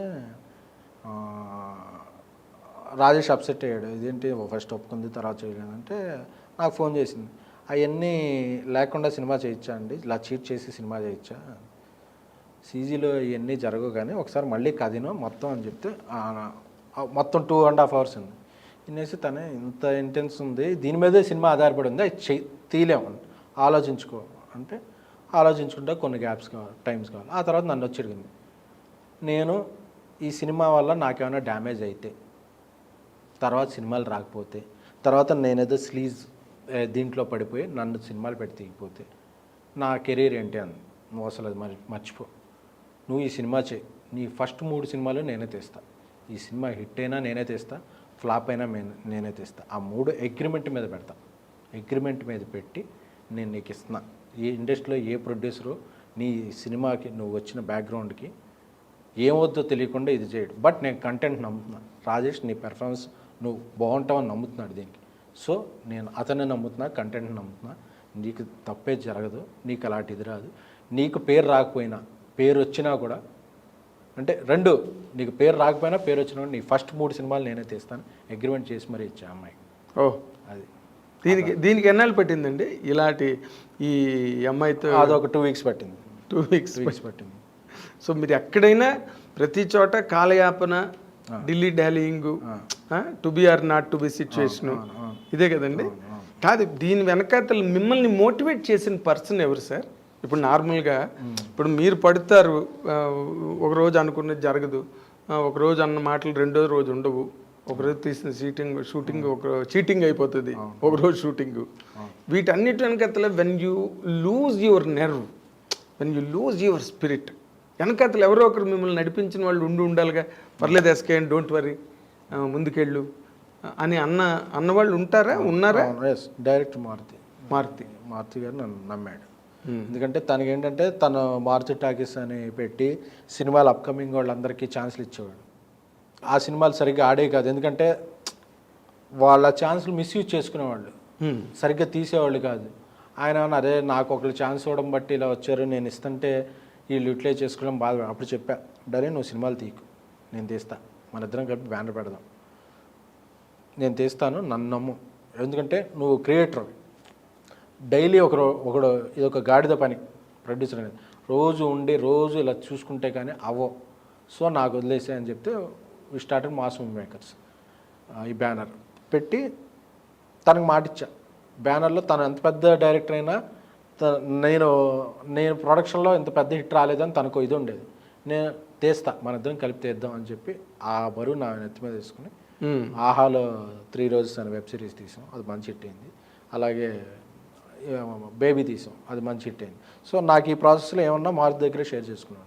అలాగే నా ఎక్స్టెండెడ్ ఫ్రెండ్స్ బన్నీవాస్ అయితే ఏంటి, యువి వంశీ, వాళ్ళతో షేర్ చేసుకున్నాను. అరవింద్ గారితో అప్పుడప్పుడు, బట్ ఆయన దాకా వెళ్ళాం, ఎందుకంటే ఆయనతో ప్రాబ్లం చెప్పామంటే ప్రాబ్లం వచ్చిందా అని మళ్ళీ ఏమంటారని తెలియదు. సో వీళ్ళతో ఎక్కువ షేర్ చేసుకున్నామండి. అంటే మీరు అరవింద్ గారు మీకు ఎప్పుడైనా అలాంటి అంటే ఒక ప్రాబ్లం ఏమైనా ప్రాబ్లం ఏం కాదు, అరవింద్ గారు అనేవాడు గాడ్ ఫాదర్. ఆయన దగ్గరికి వెళ్ళి ఏమైనా మంచి విషయాలే చెప్తా నేను. సో ప్రాబ్లమ్స్ చెప్పను. ప్రాబ్లమ్స్ చెప్తే ఓహో ఈడు హ్యాండిల్ చేయలేకపోయాడా అనుకుంటారేమో, అనుకోబోరు. ఆయన సజెషన్ ఇస్తారు, బట్ మనమే చెప్పాలంటే అవును ఎందుకు అని చెప్పి అది చెప్పను. ఏదైనా మంచి జరిగితే సార్ చూసారా ఈ సినిమా బిజినెస్ చేస్తున్నాను ఇలాంటివి చెప్తా. అంతేగాని సార్ షూటింగ్ ఆగింది ఎందుకు వాన పట్టడం ఇలా ఏదో ఒకటి అక్కడ. మీరు ఆయన దగ్గరికి వెళ్ళి మీ ప్రాబ్లం చెప్పడానికి భయపడేవాడిని. వీళ్ళతో షేర్ చేసుకున్నా. సో మిమ్మల్ని అంటే నాకు ఇంత నేను చేసుకోపోయినా అనేది తెలుసు డైరెక్ట్గా, ఎందుకంటే ఇండస్ట్రీలో ఏం జరుగుతుందో తెలిసిన ఆయన సొంత క్యాంప్లో ఏం జరుగుతుందో తెలుస్తుంది.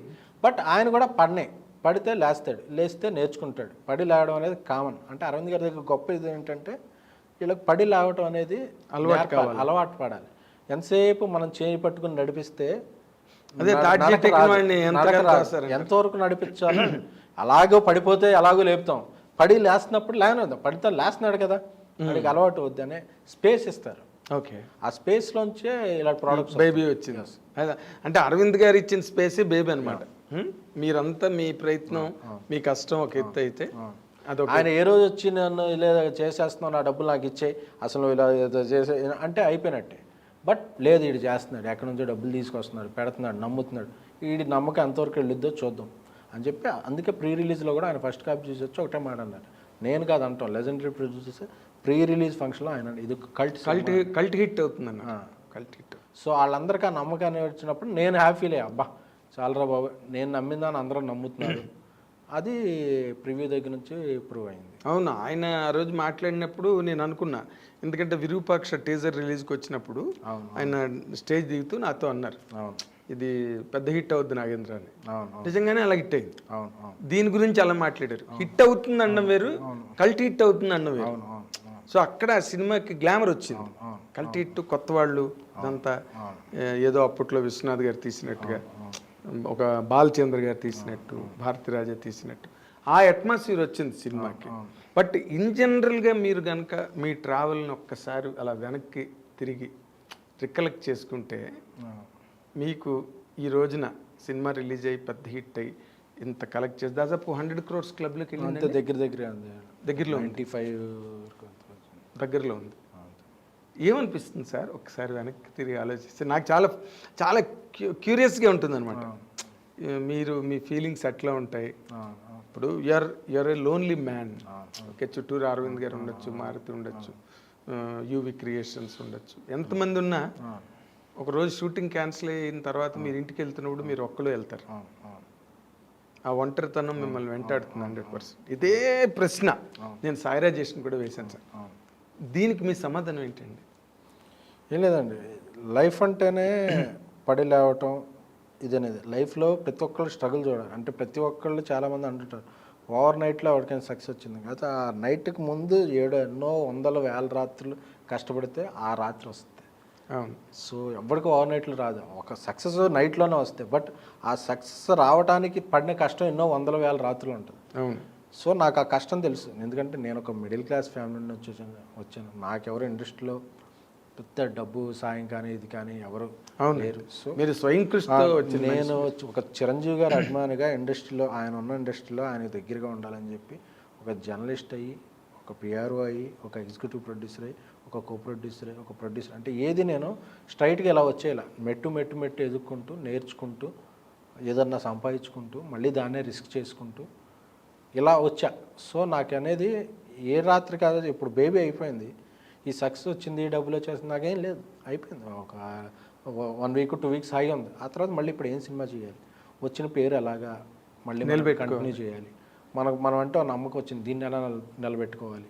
అంతేగాని ఈ సక్సెస్ ఏదో నాది, నేను కొట్టేశాను, ఇవన్నీ ఎప్పుడు ఉండకూడదు. అంటే నా పర్సనల్గా నాకు ఇష్టం ఉండదు. ఎందుకంటే ఒక సక్సెస్ కొడతాక నాకు ఎంతమంది హెల్ప్ అయ్యారు. ఎందుకంటే సక్సెస్కో ఫేస్ ఉండొచ్చు, ఒకటి కప్ ఎత్తుకోవచ్చు క్యాప్టెన్ వరల్డ్ కప్ వచ్చినప్పుడు, బట్ ఒక 10 మంది టీం ఉంటే కానీ ఆడ కప్పు ఎత్తుకునే అర్హత లేదు. సో నా టీం స్ట్రాంగ్, నా ఫ్రెండ్స్ స్ట్రాంగ్, నన్ను నమ్మిన పీపుల్ స్ట్రాంగ్. ఇప్పుడు నాకు ఇండస్ట్రీలో నేను ఈ స్టేజ్లో ఉన్నానంటే నాకు దర్శకులుగా ఇద్దరు నాకు పెద్ద బ్రేక్ ఇచ్చింది. మారుతి అనే డైరెక్టర్ నన్ను ప్రొడ్యూసింగ్ చేశాడు, రాజేష్ అనే డైరెక్టర్ నన్ను పెద్ద ప్రొడ్యూసర్ లేకపోతే ఒక బ్లాక్ బస్టర్ ప్రొడ్యూసర్ చేశాడు. సో ఇద్దరు నాకు ఫ్రెండ్స్.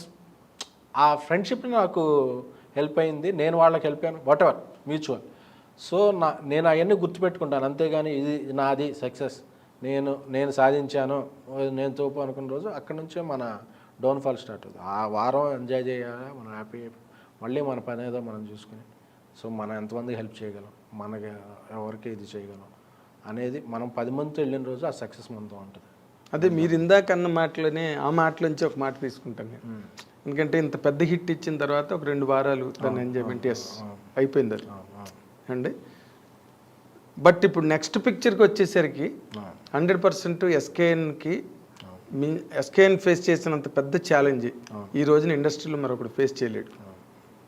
వాళ్ళు పెద్ద ప్రొడ్యూసర్లు కావచ్చు, పెద్ద బ్యానర్ కావచ్చు, పెద్ద పెద్ద పెట్టుబడులు పెట్టగలిగే సత్తా ఉన్న వాళ్ళు ఉండొచ్చు, కానీ బట్ ఎస్కేఎన్ ఫేస్ చేసే ఛాలెంజే బిగ్గెస్ట్ ఛాలెంజ్ ఈ రోజున. ఆ ఛాలెంజ్ని మీరు ఎలా ఫేస్ చేయబోతున్నారు సార్ రేపు? ఏం లేదు, మళ్ళీ మంచిగా కథ ఉన్నాయి, 4-5 మంచి కథలు ఉన్నాయి, అవి ఒకదాని తర్వాత ఒకటి తీసుకోవటం, మళ్ళీ కష్టపడటం. అంటే ఇదేమీ ఏదో అంటారు చూడండి, ఒక రోజుతో ఇదే కాదు. ఎంత పెద్ద నాకన్నా పెద్ద సక్సెస్లు ఇచ్చిన ప్రొడ్యూసర్లు, డైరెక్టర్లు, ఇండస్ట్రీ ఏళ్ళే ఎంతోమంది చూస్తుంది. ఆ శుక్రవారం మనం హీరో, ఆ తర్వాత అయిపోయిందండి. మళ్ళీ తర్వాత మనం ఏదో అంటారు మ్యూజికల్ చైర్స్లో, ఆ రోజు మనం అంతే, మళ్ళీ పరిగెట్టాలి, మళ్ళీ కష్టపడాలి. మళ్ళీ ఈసారి కొంచెం కంఫర్ట్ ఉంటుంది, మనల్ని నమ్మేవాళ్ళు ఎక్కువ ఉంటారు కాబట్టి మన సినిమా అమ్మడానికి అంత కష్టపడక్కర్లా.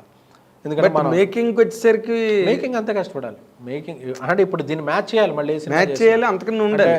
అందరూ చెప్తారు బేబీ తర్వాత అని రాస్తారు. సో మళ్ళీ మ్యాచ్ చేయాలి. సో అంటే మంచి మళ్ళీ కష్టపడాలి. ఎప్పుడు ఒకటే అండి, కష్టపడేవాడికి ఎప్పుడైనా సరే ఆ ఫలితం దక్కుద్ది. అది తక్కువ ఎక్కువ లేటు కొద్దిగా అటు ఇటు ఉండొచ్చు, కానీ సో ఆ కష్టం అయితే నేను ఎప్పటికీ పడతాను. ఆ కష్టపడలేని రోజు నేను ఇండస్ట్రీలో ఉన్నాను. ఏదన్నా హ్యాపీగా ఇంకా సెటిల్ అయ్యి సినిమాలు చూస్తూ కూర్చుంటా, చాలేరా బాబు వచ్చిన డబ్బులు అని చెప్పి బ్యాంకులో వేసిన ఆ ఇంట్రెస్ట్ తిప్పుకుంటుందని కష్టపడని రోజున నేను ఏదో ఇది ఉంది కదా, నాకేదో ఒకటి వచ్చింది, చుట్టూ 800 ఉన్నారని కంఫర్ట్ జోన్లో మాత్రం ఉన్నాను. రోజు కష్టపడదాను నేను. ఇప్పుడు కష్టంలో 2 రకాలండి. కారు వేసుకుని ఊరంతా తిరగడం కూడా కష్టం అవుతుంది. ఇప్పుడు మీ కష్టం అది కాదు. ఇప్పుడు మీరు లవ్ కంటెంట్ మీద అల్టిమేట్ సినిమా తీసేశారు. అవును అవును. ఇంకా అంతకన్నా తీయడం అన్నది ఇప్పుడు ఎవరికైనా ఛాలెంజే, బేబీ మీకే కాదు. ఇప్పుడు ఏ కైండ్ ఆఫ్ జానర్లోకి వెళ్ళాలని మీరు ఆలోచిస్తున్నారు? ఇప్పుడు నా దగ్గర 4-5 జానర్లు ఉన్నాయి. సైఫై ఫ్యాంటసీ ఉంది, మళ్ళీ ఒక యూత్ కాలేజ్ ఉంది, ఒక కమర్షియల్లోనే ఒక కొత్త మేకింగ్తో ఒక కథ ఉంది,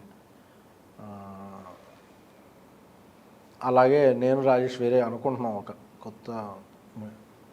అన్నీ ఏ జానర్ చేసినా, ఇప్పుడు ట్యాక్సీ వాళ్ళ చేసా హర్రర్లోనే ఫన్ ఉంటుంది, ఒక ఫ్యాంటసీ సైఫై ఎలిమెంట్ అంటే కొంచెం ఇది బేబీ చేసాం. ఇది యూత్లోనే ఒక కొత్త యాంగిల్ తీసుకున్నాం. ఫస్ట్ ఈ రోజుల్లో చేసాం, అదొక ట్రెండీ, అప్పట్లో కాంటెంపరీ సినిమా 5Dతో చేస్తుంటే. అలాగా ఏ సినిమా చేసినా దాంట్లో కొంచెం ఎడ్జ్, ఏదో కొత్తదనం, ఏదో అసలు ఈ సినిమా నేను ఎందుకు టిక్కెట్ మార్నింగ్ షో తెగాలి, అలాంటి కాన్సెప్ట్లు పట్టుకునే మేకింగ్ అలా చేసుకోవాలని నా ఇది.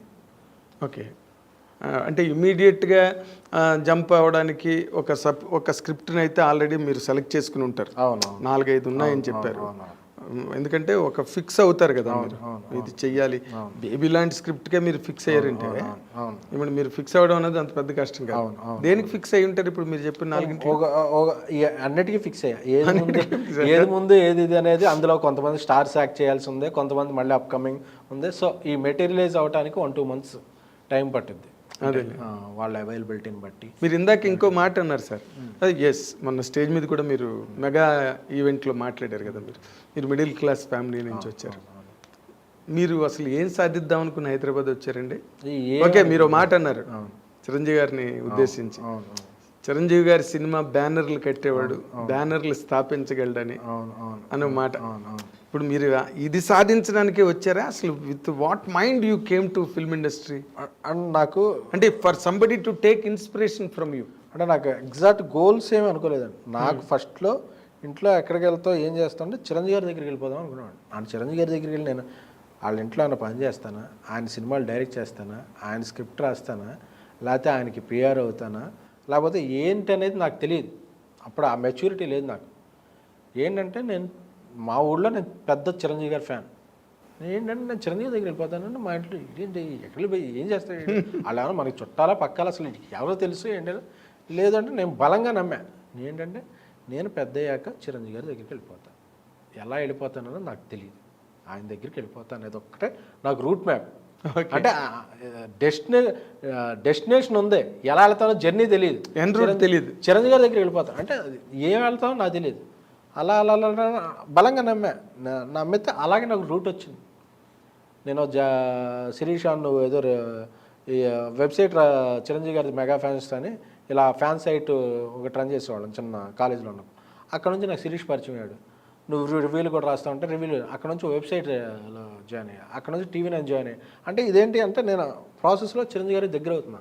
అంతలో బన్నీ గారు ఆయనకి పిఆర్ అయ్యా, తర్వాత చరణ్ బాబుకి పిఆర్ అయ్యా. సో అంటే నేను ఆ జర్నీ అనేది నేను నమ్మటం వల్ల స్టెప్ బై స్టెప్ నాకు తెలియకుండా ఒక డెస్టినీ, ఒకటి రూట్ మ్యాప్ ముందుకు నడిపించింది. అంటే నేను అదే చిరంజీవి గారి దగ్గరికి వెళ్తాను ఫిక్స్ అవ్వకపోతే ఇదంతా ఉండేది కాదు. ఆ తర్వాత పిఆర్ అయిన తర్వాత నేను ఏం చేయాలి, ఇదేనా నేను అనుకున్నా. తర్వాత మార్చి వచ్చి లేదు నువ్వు ప్రొడక్షన్లో ఉండు అన్నాడు. తర్వాత నేను ప్రొడ్యూసర్ అయ్యా. ఆ ప్రొడ్యూసర్ అయ్యి నేను ప్రొడ్యూసరా పిఆరా అంటే లేదు నువ్వు ప్రొడ్యూసర్గా కంటిన్యూ అవ్వాలంటే ఏం సినిమాలు చేయాలంటే ట్యాక్సీ వాళ్ళ చేశా. విజయ్ దేవరకొండ పెద్ద హిట్ అయింది. తర్వాత కూడా మళ్ళీ ఏం చేయాలి అంటే లేదు ఈసారి నీకంటూ ఒక ఐడెంటిఫికేషన్ వచ్చి పెద్ద సినిమా చేయాలి, అంటే పెద్ద బ్లాక్ బస్టర్ కొట్టాలి. అంటే ఏం కొట్టాలి అంటే ఒక రిస్కీ సినిమా చేస్తేనే ఇది వస్తుంది, అంటే ఒక రిస్కీ సబ్జెక్ట్ ఎంచుకోవాలి. ఆ ప్రాసెస్లో ఇది వచ్చింది. అంటే ఒక్క ప్రాసెస్ నుంచి అన్నీ ఇంటర్లింక్ అయినాయి. అంతేకాని నేను ఇక్కడికి వచ్చేసి ఏదో సినిమాలు తీసి డబ్బులు అసలు నా మైండ్లో లేదు. ఏమీ లేదు మైండ్లో. నా మైండ్ లేదు. చిరంజీవి గారి దగ్గరికి వెళ్ళాలనే గుడ్డిగా ఒక బ్లైండ్ స్పాట్, అదే తప్ప నాకు ఇక్కడ ఇలా ఉండాలి, ఇది చేస్తే అది అవుతారు, అది చేస్తే ఇది అవుతారు అని కూడా తెలియదు. బట్ నా మంచి మనసు, నేను నమ్ముకున్న నమ్మకమో, నేను పడిన కష్టమో, లేకపోతే మనం ఏదన్నా ఒక బలంగా నమ్మితే యూనివర్స్ దానికి రూట్ చేస్తుంటుంది. ఇప్పుడు చిరంజీవి గారి దగ్గర నేను కూర్చుని ఆ ఫంక్షన్కి చిరంజీవి గారు రావడం ఏంటి, చిరంజీవి గారితో నేను కూర్చోవడం ఏంటి, చిరంజీవి గారు నువ్వు నెక్స్ట్ సినిమా ఏదన్నా చేస్తానంటే నాకు కథ చెప్పు అంటే అంత దాకా వెళ్ళానంటే గ్రేట్. ఆ ఫ్యూచర్లో ఏముందో నాకు ఇంకా తెలియదు. ఫ్యూచర్ అసలు ఒక మెగాస్టార్ మీతో నా మాట అనడం అన్నదే that is the highest achievement in your life అండి. ఆ నమ్మకాన్ని మీరు నిలబెట్టుకోగలిగారు కదా with your performance, integrity, character, hard work, ఇవన్నీ కూడా. బికాజ్ ఇప్పుడు మీలాంటి వాళ్ళే, ఇప్పుడు అరవింద్ గారు లాంటి వాళ్ళు, అశ్విని దత్ గారు లాంటి వాళ్ళు, వీళ్ళందరూ ఒక పెద్ద స్థాయికి వెళ్ళిపోయిన వాళ్ళు. ఇప్పుడు ఈ రోజున యూత్ ఎవరైనా ఒక పర్సనాలిటీ డెవలప్మెంట్, ఇది పాయింట్ ఆఫ్ పర్సనాలిటీ డెవలప్మెంట్, అది మిమ్మల్ని చూసి నేర్చుకోవడానికి కావాల్సిన కంటెంట్ మీ దగ్గర ఉంది 100%. బయటకు వచ్చిన ఏదో అల్లరి చిల్లరిగా తయారవ్వకుండా, అవకతవకగా, అడ్డదిడ్డంగా తయారవ్వకుండా మీరు ఒక పాత్రని నమ్మి దానిలో ముందుకు వెళ్ళారు. సో ఈ రోజున మీకు ఆ రిజల్ట్ వచ్చింది. నిజంగా మీరు చిరంజీవి గారితో సినిమా చేసే అవకాశం వస్తుందండి మీరు మీ ఊహలో? అంటే మీరు కాదు, నేను ఇప్పుడు అక్కడ మా ఊర్లో బయలుదేరినప్పుడు నేను చిరంజీవి గారి దగ్గరికి వెళ్ళిపోతాను అన్నది ఒకటే నా ధ్యేయం అన్నారు. వచ్చేసారు, అయిపోయింది, పక్కనే కూర్చున్నారు, సినిమాకి వచ్చారు, మిమ్మల్ని మెచ్చుకున్నారు, అది అయిపోయింది, కథ చూసుకోన్నారు. చేస్తారా మీరు? అంటే నాకు చిరంజీవి గారు పాలిటిక్స్లోకి వెళ్ళినప్పుడు ఒకటి బాధ వేసేది. అప్పటికి నేను పిఆర్గా ఉన్నా.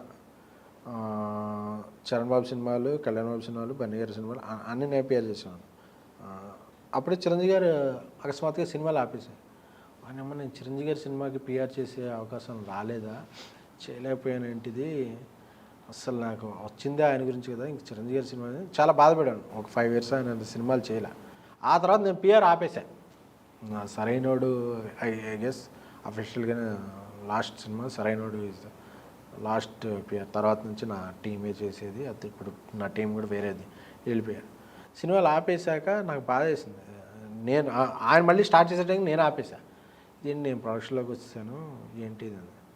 ఆ తర్వాత ఏదో రాసి పెట్టిందాం చిరంజీవి గారు ఎప్పటికన్నా ఏదైనా జర్నీ. అందుకే నేను ప్రొడ్యూసర్గా మళ్ళీ విజయాలు దక్కినాను. కానీ ఎప్పుడైనా ఒక హైయెస్ట్ మౌంటైన్ ఎక్కేవాడికి ఏంటంటే ఎవరెస్ట్ ఎక్కాలని ఉంటుంది. సో చిరంజీవి గారి అభిమానిగా ఈ లైన్లో ఉన్నా కాబట్టి మనసులో ఉండొచ్చు. బట్ అది నేను ఇప్పుడు చెప్పడం కన్నా ఇంకొన్ని విజయాలు సాధించి ఆ స్థానాన్ని చేరుకుంటూ బాగుంటుంది. అవును కాదు సార్, ఇప్పుడు మీరు ఇంతవరకు వచ్చి చిరంజీవి గారి పక్కన కూర్చుంటాను మీరు ఎప్పుడైనా ఊహించారా మీ ఊళ్ళో ఉన్నప్పుడు? అవును, ఊహించలేదుగా, కూర్చున్నారుగా. ఇప్పుడు మీరెందుకు కప్పదాటుగా సమాధానం చెప్తున్నారు? దానికి కాదు అంటే ఒకేసారి నేను అంత కోరుకుంటాం కరెక్టా కాదా దురాశలాగా వినిపిస్తుందేమో నాన్న. కాదు, కరెక్టా కాదా తెలియదు. బట్ ఎస్, నాకైతే థాట్ అంటే he's my favourite idol, he's my demigod, matinee idol. So yes, నాకు ఉందా కోరిక. Oh very nice. ఒకవేళ మీరు చిరంజీవి గారితో సినిమా చేసే అవకాశం ఏం వచ్చింది, let us assume will celebrate hero only now, మీకు ఛాన్స్ వచ్చేసింది, చిరంజీవి గారు మీకు గ్రీన్ సిగ్నల్ ఇచ్చేసారు, చేసుకో ఎస్కే అని, ఎలాంటి సినిమా చేయాలండి చిరంజీవి గారితో? ఇప్పుడు ఒక సోషల్ మీడియా అంతా కూడా అసలు దుమ్ము లేచిపోతుంది బాలశంకర్ వచ్చిన తర్వాత. ఇలాంటి కథలు చేయకూడదు, చిరంజీవి గారు ఇలాంటి కథలు చేయాలి, అలాంటి కథలు చేయాలి, అన్నయ్య మీరు ఇలాంటి కథలు కాదన్నయ్య మీరు చేయాల్సింది, ఇలాంటి కథలు చేయాలన్నయ్య అని అసలు ట్విట్టర్లు ఏంటి, ఫేస్బుక్లు ఏంటి, యూట్యూబ్లు ఏంటి, ఎక్కడ పడితే అక్కడ అసలు చిరంజీవి గారిని అడ్రస్ చేయడం అన్నది ఈ మధ్య రోజుల్లో మీకు తెలుసు. నేను దాదాపుగా 40 ఏళ్ళు ఆయనతో పాటు నేను ట్రావెల్ అవుతున్న వ్యక్తిని. ఇంత నేను ఎప్పుడు చూడలే. మీరు సోషల్ మీడియా కింగ్, మీరు కింగ్ ఆఫ్ సోషల్ మీడియా. అయ్యో మీకు సెపరేట్ పేజెస్ ఉన్నాయి, మీరు భలేవర్లాగా ఉన్నారు సార్. నేను I'm also living in the same industry. మీరు if given a chance Chiranjeevi గారితో మీరు అలాంటి సినిమా చేయాలనుకుంటున్నారు, కెన్ యూ సే? అంటే ఇంతకుముందు ఒకటి చెప్తాను, మీరు బాలశంకర్ మొన్న ఏదో ఎక్కడ కూడా అడ్రస్ చేశాను. చిరంజీవి గారు బ్లాక్ బస్టర్ కొట్టినప్పుడు అంతా ఇదిగా ఉంటుంది. ఎప్పుడు ఒక సినిమా ఎక్స్పెక్టేషన్ రాకపోయినా నాకు తెలిసి నేను బాగా యాక్టివ్గా ఉన్నప్పటి నుంచి హిట్లర్ ముందు అంతే చిరంజీవి గారు అయిపోయింది. అవును, రిక్షాడ్ తర్వాత చేయలేదు కదా చిరంజీవి గారు అయిపోయింది. చిరంజీవి గారు ఇంకా చిరంజీవి గారి సినిమాలు ఆడడం. ఆ తర్వాత మళ్ళీ ఆయన 7 సినిమాలు వరుసగా టకా టకా టకా టకా కొట్టాడు. ఆ తర్వాత మళ్ళీ మృగరాజు ఏదో సినిమా వచ్చింది, ఒక సినిమా ఆడింది అప్పుడు. అవును, డిసప్పాయింట్ చేసింది. ఆడకపోతే అంతే చిరంజీవి గారి సినిమా అయిపోయింది. ఇంకా చిరంజీవి గారి పని అయిపోయింది. తర్వాత మళ్ళీ ఇంద్ర వచ్చింది, ఠాగూర్ వరుసగా. మళ్ళీ ఆ తర్వాత మొన్న మధ్య ఇంకా రీఎంట్రీ వస్తున్నారు. ఇంకెప్పుడు సినిమా అదేదో రీమేక్ చేస్తున్నారు, ఇంకా అదేం చూస్తారు. అదే మళ్ళీ ఖైదీ 150తో 100-150 కోట్ల సినిమా మళ్ళీ. మొన్నటి వరకు వాల్తెరు వేరే కూడా ముందు కూడా మళ్ళీ చిరంజీవి గారిది ఆశ్చర్య ఆడలేదు, ఇది గాడ్ ఫాదర్ పర్వాలేదు, మళ్ళీ చిరంజీవి గారు ఎరా అయిపోయింది. ఎరా అయిపోయిందన్న ప్రతిసారి ఆయన కొత్త సిరాతో హిస్టరీని లిఖిస్తూనే ఉంటాడు ఆయన. అది అయిపోవటానికి అదేమి, అందుకే ఒకటి చెప్పా, form is temporary, megastar is permanent అని. జనరేషన్స్ మారినా ఏదైనా ఆయన కొడతానే ఉంటాడు. సో ఒక సినిమా ఆడచ్చు ఆడకపోవచ్చు. మొన్న కూడా నేను చెప్పాను, ఎందుకంటే మొన్న నేను కొన్ని ఒకటి చెప్తే కొన్ని పేజీల్లో తప్పుగా వేశారు. చిరంజీవి ఫ్యాన్స్ని బ్లేమ్ చేసిన ఎస్కేఎన్ ఎస్కేన్ పరా ఏలేనా, ఎస్కేన్ ఆల్సో చిరంజీవి గారి ఫ్యాన్. నేను చెప్పింది ఏంటంటే ఇంతవరకు ఏ సినిమా రిలీజ్ అయినా అది హిట్ ఆర్ ఫ్లాప్ ఇర్రెస్పెక్ట్ ఆఫ్ 3-4 రోజులు ఫ్యాన్స్ కాచుకునేవాళ్ళు. ఇప్పుడు ఏంటంటే కొన్ని మీడియా అవ్వచ్చు, కొన్ని పేజీలో, కొన్ని హ్యాండిల్స్, ఇవన్నీ కూడా కొంత ఇన్ఫ్లుయెన్స్కి గురయ్యి ఫస్ట్ 3 రోజులు మనమే సినిమాని కిల్ చేసుకుంటున్నాం. ఫస్ట్ 3 రోజులు మనం బాగుండాలి, మనంతా సంఘటితంగా ఉండి సినిమాని ఎంజాయ్ చేసి 4వ రోజు డిస్కషన్ పెట్టుకుంటే సినిమా తీసిన వాళ్ళకి చూసిన వాళ్ళకి మనం. ఎందుకంటే బాలశంకర్లో కూడా చాలా మంచి ఎలిమెంట్స్ ఉన్నాయి. ఆయన చాలా అందంగా కనిపించాడు, చాలా గ్రేస్ఫుల్గా స్టెప్ వేశారు. అవన్నీ సైడ్ ట్రాక్ అయిపోయినాయి. ఓన్లీ ఈ ట్రోల్ స్క్రీన్ దీనికే పడి దీనిలో కూడా మనం కూడా రీమేక్ చేయకూడదు, అది చేయకూడదు, ఏదైనా చేయొచ్చండి. ఇప్పుడు చిరంజీవి గారికి కంబ్యాక్ వచ్చిన హిట్లర్ అప్పుడు ఒక రీమేక్, ఖైదీ 150 ఒక రీమేక్. సో రీమేక్ అదే అనేది లేదు, చేసేది ప్రజెంటేషన్ అనేది ఫ్యాన్స్ అందరం పండగ చేసుకునేలా ఉండి అన్ని ఎలిమెంట్స్ కుదిరితే అది ఏ సినిమా అయినా చేయొచ్చు. అంటే ఇప్పుడు మీరు ఇందాక చెప్పిన దానిలో ఒక ధ్వని అంటే ఫ్యాన్స్లో కొంత మార్పు వచ్చిందనా ఏంటి? మార్పు అని కాదు, అప్పుడప్పుడు మనం ఫ్రస్ట్రేషన్ అనేది వెంటనే వెళ్ళగట్టేకర్లా. ఎందుకంటే కొంతమంది ప్రవోక్ చేస్తారు, మోక్ చేస్తారు, అరే ఈ సినిమా అలా చేసి ఉండకూడదు అలా కొంతమంది చెప్పినప్పుడు వెంటనే నేను నా కో ఫ్యాన్స్కి చెప్పా, ఇది వెళ్ళవచ్చుకున్నది ఓ 2-3 రోజుల తర్వాత అసలు నిజంగా అంత బ్యాడ్ ఉందా అది మనం చూసి మనం ఇదయ్యి అంత ఇదవ్వాలని తప్ప, అది మనకు అనిపిస్తే మనం ఫీల్ అవుతాం తప్ప ఎవరో 3వ పర్సన్ ఇలా చేయకూడదు, ఫ్యాన్స్ ఇలా చూసారా ఇలా చేశారా అంటే దీంట్లో పడిపోవద్దు. మనం అనేవాళ్ళు ఎప్పుడు కొంత బ్యాక్ చేయాలి. ఫ్యాన్స్ అనేవాళ్ళు మేము బ్యాక్ చేస్తాం, అది ఏ హీరోకైనా సరే. అప్పుడే కదా ఫ్యాన్స్, అదే ఫ్యాన్స్. అప్పుడే కదా మనం కూడా ఫస్ట్ రోజే 2వ రోజే మనం ఇది మొదలు పెట్టేసి ఎవరినో ఇది మన సినిమాని మనం చంపుకోవద్దు. అది ఇండస్ట్రీకి బ్యాడ్. అంటే ఫ్యాన్స్ అనేవాళ్ళు నిలబడితే ఓ సినిమాలో ఒక తప్పు జరగచ్చు, తప్పు అలా అనిపించవచ్చు, లేకపోతే ప్రతి సినిమా చేసుకున్న 5 ఏళ్ళు ఒక రకంగా ఉండవు, ప్రతి సినిమా ఒక రకంగా హిట్ అవ్వదు. సో ఉన్నప్పుడు ఆ సినిమాలో ఉన్న పాజిటివ్స్ ఎంజాయ్ చేద్దాం 2 రోజులు, లేకపోతే 4వ రోజు మనం ఎంజాయ్ చేయలేం. ఆ 2-3 రోజులు మన సినిమా మీద కాన్సన్ట్రేట్ చేద్దాం అనేది నా ఇది మీ అపీల్ ఫ్యాన్స్కి. నా ఫ్యాన్స్ కాదు, నేను కూడా ఫ్యాన్ కాబట్టి అదేనండి మేమందరికి అది ఒక ఫ్యాన్స్ మీట్ కాబట్టి, అదే ఒక ప్రెస్ మీట్ ఏదైతే మాట్లాడను అది మా ఫ్యాన్స్ మీట్. ఆ రోజు చిరంజీవి గారి బాడీకి ఇక్కడ అరే మనం ఎలా ఉండాలనే చెప్పేదే తప్ప దానికి ఎవరో హ్యాండిల్ చిరంజీవి గారి ఫ్యాన్స్ని బ్లేమ్ చేసిన ఎస్కేన్ ఎవరు చిరంజీవి గారి ఫ్యాన్ కదా.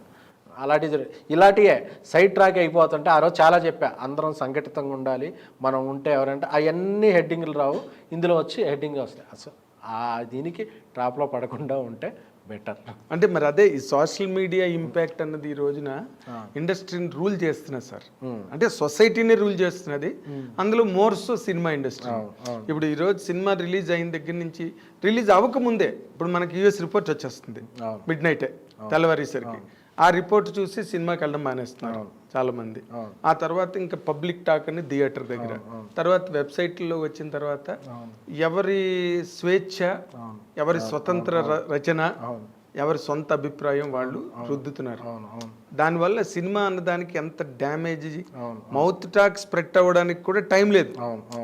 ఏం సార్? అవును అవును. ఇప్పుడు దీనికి ఏదైనా మీరు do you find any solution to this? ఇది ఒక ఎస్కేనో సంఘటితంగా ప్రొడ్యూసర్ కౌన్సిల్ అందరూ తెలిపి అంటే నేనేది ఎవరిని బ్లేమ్ చేయట్లా, అంటే వ్యక్తిగత స్వేచ్ఛను కూడా హరించట్లా.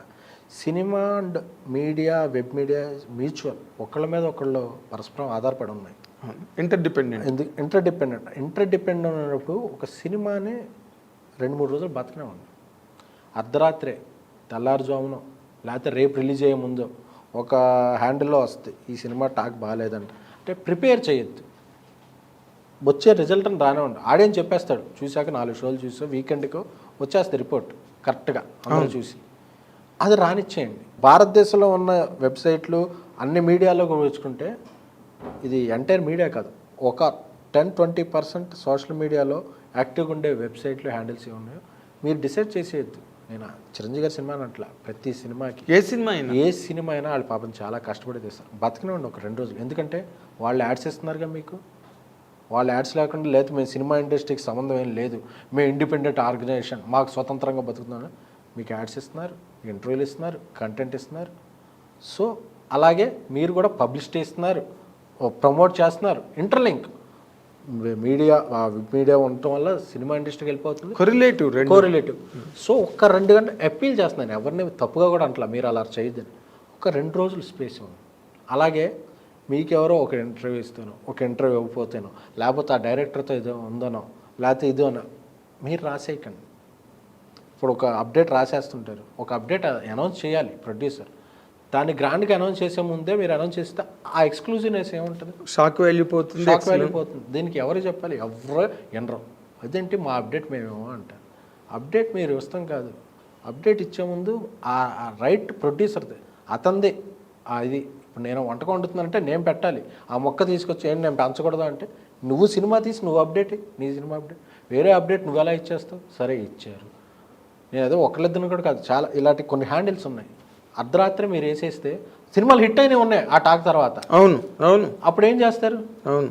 అందుకే ఉపయోగించే పదం కూడా ఇది ఓటీటీలో చూస్తే బెటరు, రాడ్డు, ఎందుకు తీశారు, ఇలాంటి పదాలు వద్దు. అంటే ఇంటెన్సిటీ తగ్గించండి. సినిమా అనేది చచ్చిపోయింది చాలా వరకు, థియేటర్లు చచ్చిపోయినాయి, మల్టీప్లెక్స్ల మీద. ఇప్పుడు ఏదో సినిమా బేబీ గ్రాస్ అంత ఉంటే నాకు వచ్చేది ఏదో ప్రకాష్ రాజ్ ఐస్ ముక్కలా ఇలా ఉంది. ఏంటంటే మల్టీప్లెక్స్ల రెంట్లు, థియేటర్ రెంట్లు ఇలా. ప్రొడ్యూసర్ అన్నవాడికి, హిట్ సినిమా తీసిన ప్రొడ్యూసర్కి ఇలాంటిది ఉంది. సో మీరు ఇండస్ట్రీకి సహాయం చేయండి, ఎందుకంటే ఇండస్ట్రీ హెల్ప్ అంటే 10 మంది సహాయం చేస్తేనే ఇండస్ట్రీ ఇలా ఉంటుంది. సో అందుకే ఎప్పుడూ కూడా నేను ఇండస్ట్రీలో ఎవరన్నా ఒక జర్నలిస్ట్ని ఎవరన్నా ఒకటి తిట్టినా, ఒక మీడియాని తిట్టినా కూడా తిట్టదంట, అంటే అందరం కలిసి బతకాల్సిన వ్యవస్థ ఇది. సో పరస్పరం ఆధారపడాల్సిన వ్యవస్థ. సో అందుకే ఒక అర్ధరాత్రి, ఒక తెల్లవారుజామునో ఒక సినిమాని పరుషంగా వేసి ఒక రోజు ఆగండి, లేకపోతే ఒక సాయంత్రం ఆగండి, లేదా సినిమా ఆడలేదు వదిలేయండి. ఈడు ఇంత బడ్జెట్లో ఎందుకు తీసాడు, ఈ బడ్జెట్లో తీయబట్టి పొలం అమ్మేసుకున్నాడు, స్థలం అమ్మేసుకున్నాడు, ఇల్లు అమ్మేసుకున్నాడు, అమెరికా వెళ్ళిపోయాడు, ఇవన్నీ అనవసరం. అంటే ఇవన్నీ యాడింగ్ మోర్ ఫ్యూయల్. అంటే సినిమా అంటే ఇంటెన్సిటీ భూతద్దంలో చూపిస్తారు. ఒక రివ్యూ రాయేశారు, ఓకే రాలేదు మిమ్మల్ని కూడా తప్పుగా మీరు పొరపాటు చేసేయండి అన్నట్లా రాస్తారు. అయిపోయిన తర్వాత మళ్ళీ ఎనాలిసిస్, వీడు అసలు ఎలాంటి దిక్కుమాలి సినిమా ఎలా ఒప్పుకున్నాడో ప్రొడ్యూసర్ అంటే ఎవరికి తెలియదు. సినిమా అయ్యే వరకు మనం రోజు అంటాం ఇంట్లో అమ్మాయినా బిఏ వేసేటప్పుడు ఒక రోజు జావా వద్ది అంటే, అందుకని అమ్మ మనకేదో జావా పెట్టాలని కాదు. సో ఓ ప్రాసెస్లో పెట్టినందుకు అమ్మ కూడా గిల్ట్లో ఉంటుంది అన్నప్పుడు నువ్వేంటే ఎలా చేసావు అని అనకూడదు. మనకి అమ్మ ఆకలి తెరచడాకే కదా. సో ఎవడైనా ఒక హిట్ సినిమా తీయాలనే ప్రయత్నిస్తాడు. సో ఒక ఎన్విరాన్మెంట్ క్రియేట్ అవుతుంది సినిమా బతకటం కన్నా. అంటే ఒక సినిమా ఎగ్జాజరేషన్లో ఒక ఇన్ని మీమ్ పేజీలు, ఇన్ని యూట్యూబ్ ఛానల్, అందరూ నా స్వేచ్ఛ అంటున్నారు. అందరూ స్వేచ్ఛే, మేము బతకాలి భయ్, మేము బతకాలి. మీ స్వేచ్ఛే, మీ స్వేచ్ఛను కాదంట్లా. మమ్మల్ని చంపుతూ మీరు బతకద్దు, మమ్మల్ని బతుకుతూ మీరు సరదాగా చేయండి. అంటే థియేటర్ ముందు నుంచి ఒక వీడియో రాడ్డు ఇప్పుడు ఎన్ని బూతులు తిడితే, ఎంత ఇది తిడితే అన్ని తమ్మునాయిల్స్ వస్తాయి. అందుకని వెరైటీ గుంపులుగా ఉంటుంటారు. భయం వేస్తుంది సినిమా. వారిని అమ్మ జీవితం. ఇప్పుడు సినిమా కానీ ఏమనేందంటే, సినిమాకు ఉన్న దానికన్నా రాడ్డు దించేసి ఎవడో ఒక స్టీల్ రాడ్డు తీసుకొస్తాడు, రాడ్డు బాగా అని చెప్తుంటాడు. అంటే వెరైటీగా అయినా తమ్మునాయిల్స్ వైరల్ అవుతుంది. అంటే ఒక సినిమా యావరేజ్ సినిమా అనేది త్వరకు ఉండేది. అంటే ఒక 4-5 రోజులు, వారం రోజులు, 2 వారాలు కలిసేది. ఇప్పుడు యావరేజ్ లేదు. అయితే సూపర్ హిట్, లేకపోతే utter flop. There is no మధ్యలో సోషల్ మీడియా. అంటే దీనివల్ల ఎవరిని కాదు, అందరూ దీనివల్ల చాలా సఫర్ అవుతున్నారు. అవునండి. సినిమా అనేది ఉంటేనే మీరు కామెంట్ అనేది సరదాగా ఉండాలి, కానీ దాన్ని అందరూ చంపేసే ఎంజాయ్ చేసినట్టు విధంగా ఉండాలి. ఉండకూడదని. ఎందుకంటే ఈ మధ్య కొంతమంది మీడియా మిత్రులతో కూడా చెప్పా, మీరు అలా రాసేయకండి. అంటే పోనీ మనం ఏమి మీడియా నుంచి సినిమా నుంచి ఆశించట్లేదా? లేదు కదా. సినిమా బాగుంటేనే కదా మనం బాగుంటున్నాం. సినిమా ఉంటేనే కదా ఈ కంటెంట్ వస్తుంది. సినిమా కంటెంట్ రాసుకుంటేనే కదా మీరు వేరే వేరే గాసిప్పులు, వేరే పొలిటికల్ అనాలిసిస్లో రాసుకుంటున్నారు. ఈ గాసిప్పులు రాస్తా కదా, అవును, అట్రాక్ట్ చేసేది దీని నుంచే కదా. సో అలాంటప్పుడు సినిమాని మాత్రం ఓకే వేసేయకండి.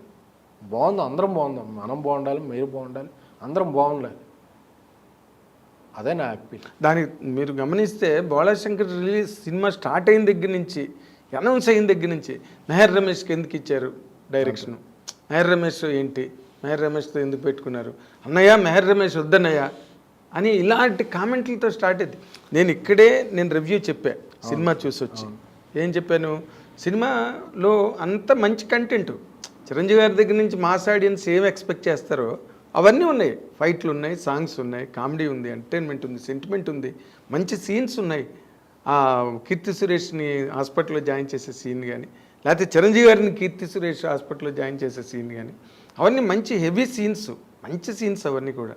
బట్ అంత ఎఫర్టు మేహర్ రమేష్ పెట్టింది, చిరంజీవి గారు పెట్టింది, అంత సోషల్ మీడియా గాలివాన్లో పడి కొట్టిపోయింది. అంటే నేను అదే చెప్తున్నా, రిలీజ్ రోజున ఆ 4 గంటలు విమర్శించండి. సినిమా జరుగునంతకాలం వీడేం చేసినా ప్రిపేర్ చేయొచ్చు. అంటే మనం కూడా ఒక దీంట్లోకి వెళ్ళిపోతాం, ఓహో ఇన్నిసార్లు రాస్తున్నారంటే ఆడేం తీసుండు. అంటే మనం చేసేవాడు కూడా హ్యూమన్ సైకాలజీ ఎలా ఉంటుంటే, 10 మంది అది గొర్రె కాదురా కుక్క అంటే కుక్క అని గొర్రెలు గారు ఫస్ట్ నుంచి ఆ ముద్ర వేయడానికి ట్రై చేస్తుంటారు కొంతమంది. అవును, రియల్గా జరుగుతుంది ఇది. కొంతమంది ట్రై చేస్తున్నారు సినిమాలు. అది చిరంజీవి గారే కాదు, చాలా పెద్ద సినిమాల మీద ఇదే జరుగుతుంది. ఎందుకండి? అది స్వలాభం అనుకోనండి, వారి ఎజెండాలు అనుకోనండి, వాళ్ళు మోసే జెండాలు అనుకోండి, ఏదన్నా అనుకోండి. ఇండస్ట్రీ నుంచి ఇప్పుడు నేను మాట్లాడినందుకు దీనికి నాకు కొంత బ్యాక్లాష్ వస్తుంది. ఇప్పుడు నా మీద నెగిటివ్ ఆర్టికల్స్ పడవచ్చు. బట్ ఎవడో ఒకడు మాట్లాడకపోతే నాకన్నా పెద్ద నిర్మాతలు మాట్లాడాలి. వాళ్ళు ఎవరో మాట్లాడట్లేదు, లేకపోతే వాళ్ళకి తీరిక లేదో ఏదో, లేకపోతే వాళ్ళు ఇంకేదన్నా పెద్దగా ప్లాన్ చేస్తున్నారో నాలాంటి చిన్నోడికి తెలియదు. కాబట్టి నేను అనుకుంటే ఒక సినిమా మీద ముందు నుంచి ప్రిపేర్ చేస్తున్నారు, ఈ సినిమా ఇలా ఉండబోతుంది, ఇలా ఉండబోతుంది అని. దీని నుంచి చాలా వరకు తక్కువ ఎస్కేప్ అవుతాయి. కొన్నిసార్లు ఎస్కేప్ అవుతున్నాయి, కొన్నిసార్లు దొరికేస్తున్నారు. అంటే ప్రతివాడు కూడా ఫస్ట్ నుంచి అనుకున్నాం కాబట్టి అలాగా ఇదవుతుంది. ఎందుకంటే పెద్ద సినిమాలు బాగుంటాయి, ఇండస్ట్రీ బాగుంటుంది. సినిమా బాగాలేదు 2 గంటలు ఏకేయండి. ఎందుకంటే ఇప్పుడు టికెట్ కొన్న ప్రేక్షకుడికి మీరు అన్యాయం చేస్తారా? వద్దు, టికెట్ కొన్నాడు సినిమా బాగాలేదని రాసేయండి, బాగాలేదు గొప్పకుండా. అంతేగాని సినిమా రిలీజ్ అయిన మరుసటి రోజు కూడా అతను ఇల్లు అమ్మేశాడు, స్థలం అమ్మేశాడు, పొలం అమ్మేశాడు, ఆ అగ్రిమెంట్లు మనం చూడలేదు కదా. ఇలాంటి మోర్ నెగిటివిటీ యాడ్ చేస్తాయి. నేను వినయంగా విమ్రతంగా అడుగుతున్నా, అలాంటివి వద్దు సార్ ప్లీజ్. ఎందుకంటే వాళ్ళు నిజంగా అందులో అంత అబద్ధం ఉందో ఎంత నిజం ఉందో తెలియదు. సినిమాని విమర్శించండి, సినిమా తీసే ప్రాసెస్ని విమర్శించద్దు. సినిమా తీసేశాక వాళ్ళ వ్యక్తిత్వాలను విమర్శించద్దు. వీడికి ఇలా చేస్తే డైరెక్టర్ ఇలా చేశాడా, పాప అతను వ్యక్తి అండి, అతను కష్టపడే చేసి ఉంటాడు కదా. మరి అతని స్థాయి కష్టపడకుండా దొరకలేదో ఏదో అయ్యి ఉంటుంది. అంతేగాని ఇంకా అతన్ని బతకాలి కదా. ఇప్పుడు ఓ సినిమా ఫ్లాప్ అయిపోతే కెరీర్ అవ్వదు కదా, మనిషిని బతకని వాళ్ళు కదా. వీడు ఇలా చేసాడు లేనిపోని నెగిటివిటీని. ఎందుకంటే చాలామంది ఒక పెద్ద హీరోతో ఫ్లాప్ సినిమా తీస్తే వాళ్ళు సోషల్ మీడియా అకౌంట్లు బ్లాక్ చేసేసుకుంటున్నారు, రావట్లేదు. ఎందుకంటే ఏమంటారు అంటే ఇది ఒక ప్రాసెస్ అండి. మనం ప్రతి లైఫ్లో ప్రతివాడు సక్సెస్ సాధించామా? సోషల్ మీడియాలో మనం ఎవరికెవరికో ఎలా ఉండాలో దిశ నిర్దేశం చేయడం మనమైనా దేవుళ్ళమా? అందరం ప్రాసెస్, అందరూ తప్పులు చేస్తాం, అందరం ఇదవుతాం.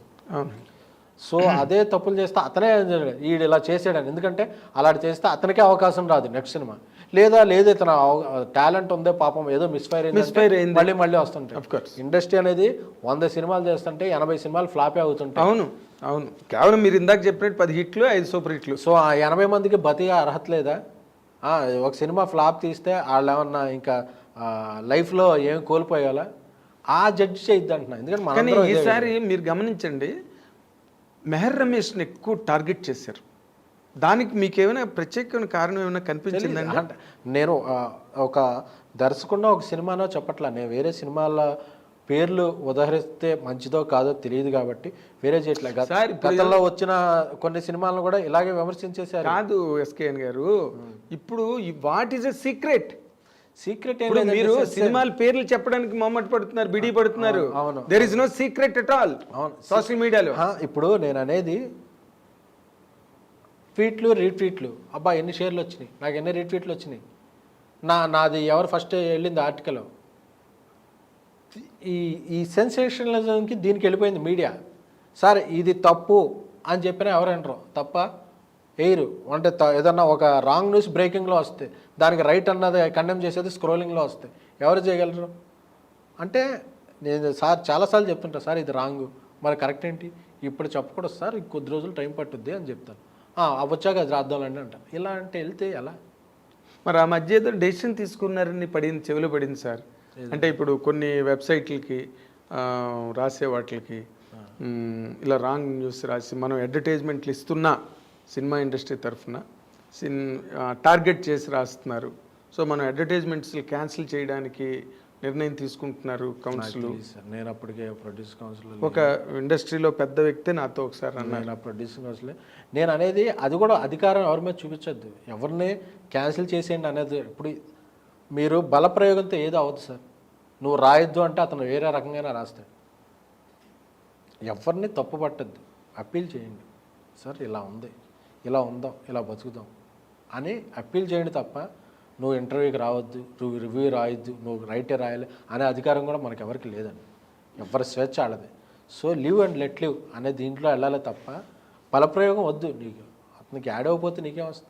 అతను నీకు బాగున్న సినిమాకి అతను ప్రమోషన్ చేశాడుగా, నీ హిట్ సినిమాకి అతను ఎంతో కన్నా రాశాడుగా. అంటే నువ్వు ఒకరిని విమర్శించేటప్పుడు వాళ్ళ దగ్గర నుంచి వచ్చిన బెనిఫిట్స్ కూడా తీసుకోండి. అతను రాయడం వల్ల నీది ఒక అతను ఏదో బ్రేకింగ్ న్యూస్ అని 100 మంది 100 సైట్లు కాపీ చేసేసుకున్నారుగా.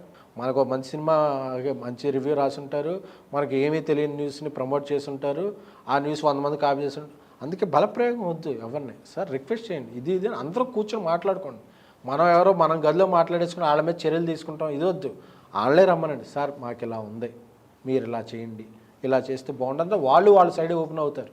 ఎక్కడో ఒకడ కామన్ పాయింట్కి రావాలి. ఇది ఒకళ్ళ సైడ్ నుంచి తీసుకునే డెసిషన్ కాదు, అందరం కూర్చొని మాట్లాడు. మొన్న మీరు గమనించరు లేదు, ఇది అనిల్ శంకర్ గారి మీద ఆస్తులు పోయాయి, అమెరికా వెళ్ళిపోయాడు.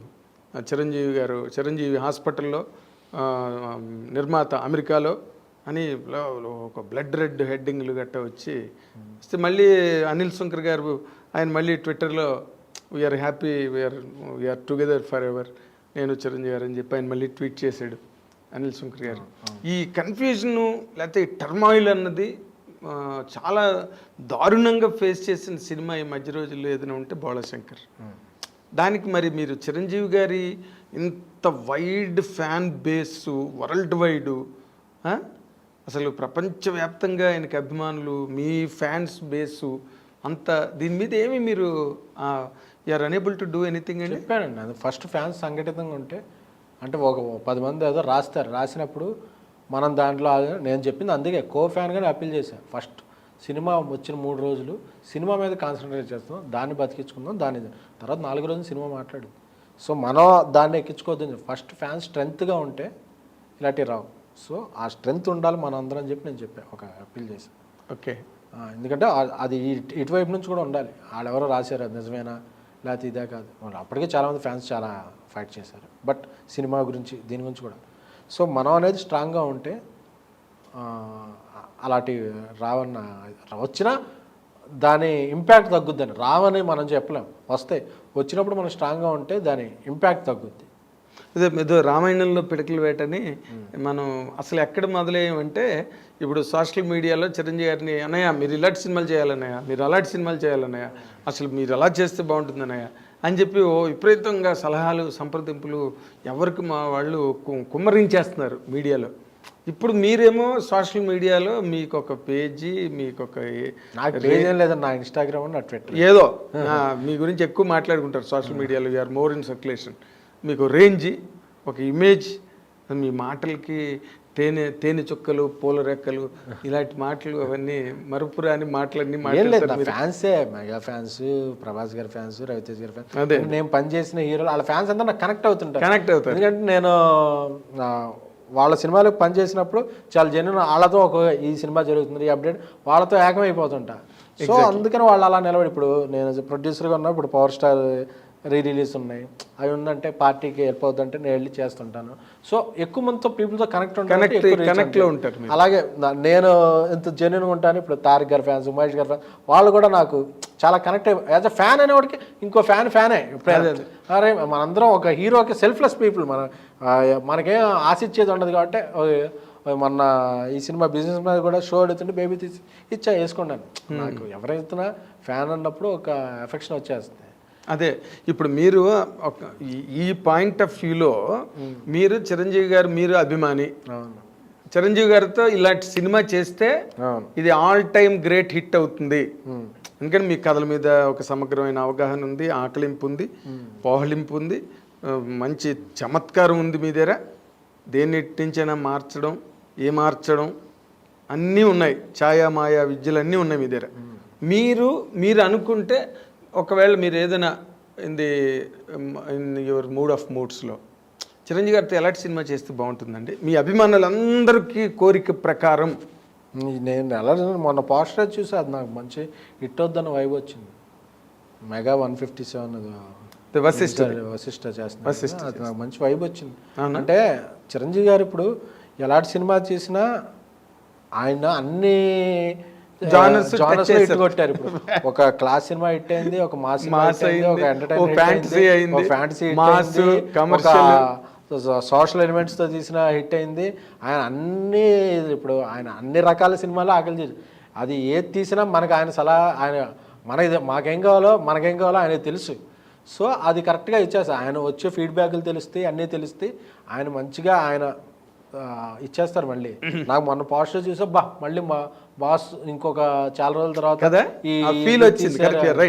సో అందుకని మనమే ఆయన చూసుకోండి. ఎందుకంటే ఆయన 67, 68 ఏజ్లో కూడా చాలా మంది నడవలేరు ఆ ఏజ్కి. అవును, అంటే అలా టైంలో ఆయన నాట్యం ఆడుతుంటాడు. ఎవరి కోసం? అభిమానుల కోసం, ఆయన అభిమానించే ప్రేక్షకుల కోసం.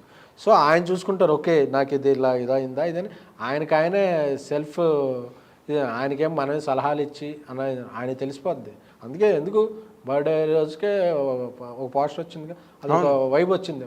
సో బట్ మీరు గమనించట్లేదు అంటే మరి ఆయన సోషల్ మీడియా రియాక్షన్స్ అవనండి ఏమేమనండి రీమేక్ని పక్కన పెట్టారుగా. రీమేక్ని నాకు రీమేక్ అదే కదా తీసేది, ఏదైనా స్ట్రాంగ్ తీసే. గబ్బర్ సింగ్ రీమేక్ కదా, ఫ్యాన్స్ అందరూ ఆకలి తీర్చేయలేదా? మరి బాలశంకర్కి ఏం జరిగిందంటారు మీరు? నాకు అది తెలియదు. నాకు అంటే ఏం అంటే ఒకటే అనొచ్చు, కర్ణుడి చౌకి 6 కారణాలు, ఎన్నో 6 కారణాలు. అలాగా ఒక సినిమా సక్సెస్కి ఎన్నో కారణాలు ఉంటాయి, ఒక సినిమా ఫెయిల్యూర్కి ఎన్నో కారణాలు ఉంటాయి. సో సక్సెస్ వచ్చింది కాబట్టి స్ట్రైట్ సినిమా కరెక్ట్ అని, ఫెయిల్యూర్ వచ్చింది కాబట్టి రీమేక్ కరెక్ట్ కాదు. అలా సినిమాని బట్టి అంటే ఇప్పుడు ఫ్యాన్స్ ఎక్కువ చెప్పేది ఏంటంటే ఎక్కువ చూస్తున్న సినిమా వచ్చేస్తే ఇప్పుడు ఒక వ్యాలిడ్ రీజన్ ఏంటంటే మనం ఫ్యాన్స్ తీరు నుంచి కూడా తీసుకోవాల్సింది. ఇప్పుడు కొన్ని రీమేక్స్ చేస్తుంటే కొన్ని ఎక్కువ చూసేసే సినిమాలు అయితే ఎక్కువ ఆన్లైన్లో అది అందుబాటులో ఉండి తెలిసిపోతుంది, ఎగ్జైటింగ్ ఫ్యాక్టర్ మిస్ అవుతుంది అనేది. ఇది కొన్ని రీమేక్స్ ఉంటాయి, అది రీమేక్ అన్నట్టు కథ తీసుకొని సోల్ తీసుకొని దాంట్లో కొత్త సీన్లు పడితే కొత్త అలా ఉన్నప్పుడు ఫ్యాన్స్ కూడా ఎగ్జైట్మెంట్. సో ఆ ప్యాకేజింగ్లో ఎగ్జైట్మెంట్ ఉందనుకోండి, ఫ్యాన్స్ అనే వాళ్ళకి ఎవరికి ఏది ఉండదు. ఆ ప్యాకేజింగ్లో ఎగ్జైట్మెంట్ మిస్ అయింది అనుకోండి, ఇది అవుతుంది అంతే. ఓకే, అది మెయిన్ రీజన్. ఓకే, అయితే మీరు coming back to the point, మీరు ఇందాకలో మాట అన్నారు మధ్యలో, మీ మాటల నుంచి నేను మాటలు తీసుకుంటున్నా మీ ఇంటర్వ్యూలో. ఏంటంటే ఎంత మిగిలింది, ఎంత ఖర్చు పెట్టాము, ఎంత వచ్చింది, కంబ్యాక్ డ్రా ఎంత వచ్చింది అనే ఈ లెక్కలు కూడా చాలా జరిగినాయి. అదే బేబీ అసలు 100 కోట్ల క్లబ్కి వెళ్తుంది కదా, అసలు మీరు బాగా హై ప్రాఫిట్ మార్జిన్లోకి వెళ్ళారండి.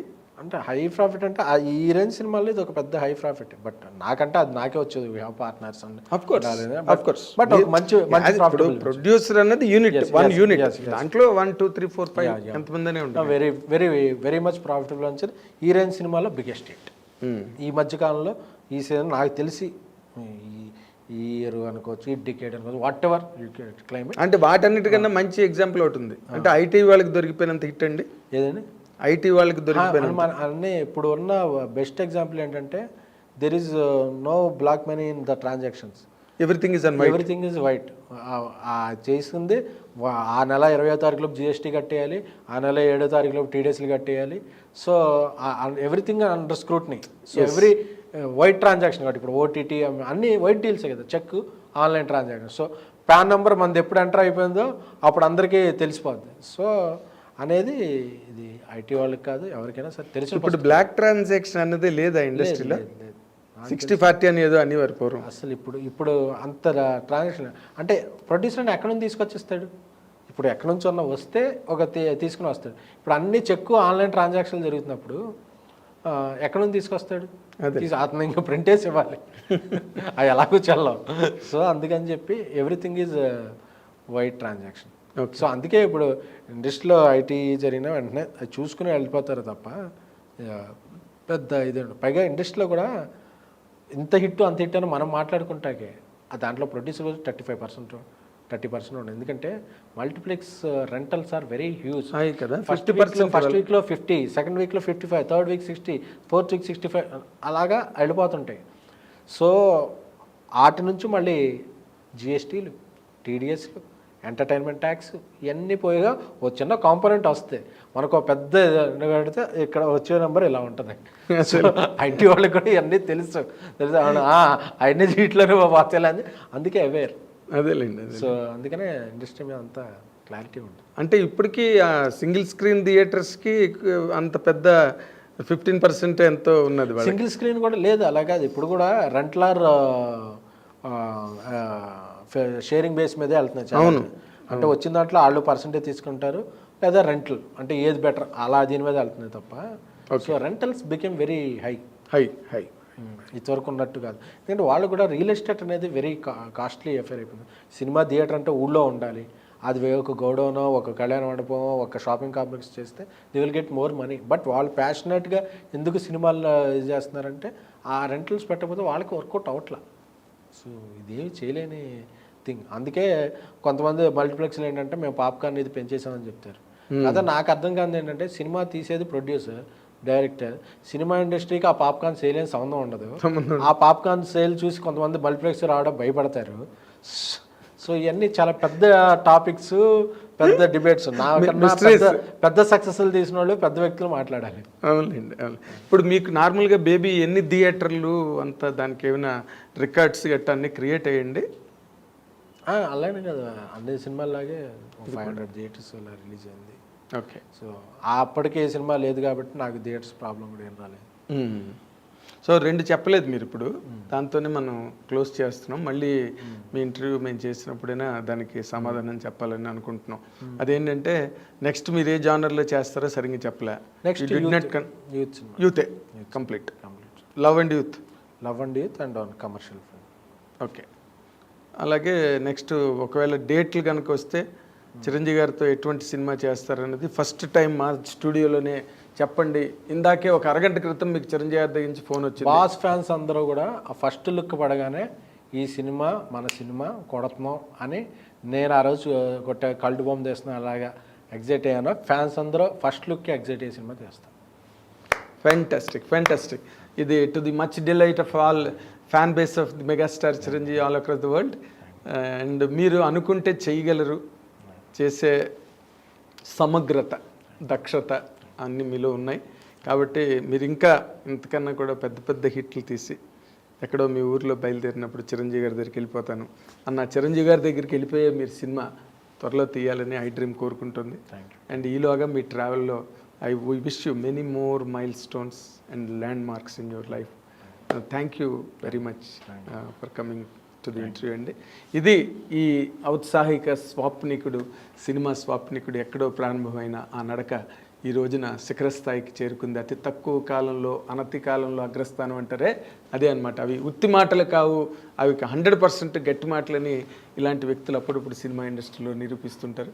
అలాంటి వ్యక్తుల్ని మనం ఇంకా అభినందించి ప్రోత్సహించి వాళ్ళందరినీ కూడా మనం విష్ చేద్దాం. We wish him all the very best in life. Thank you.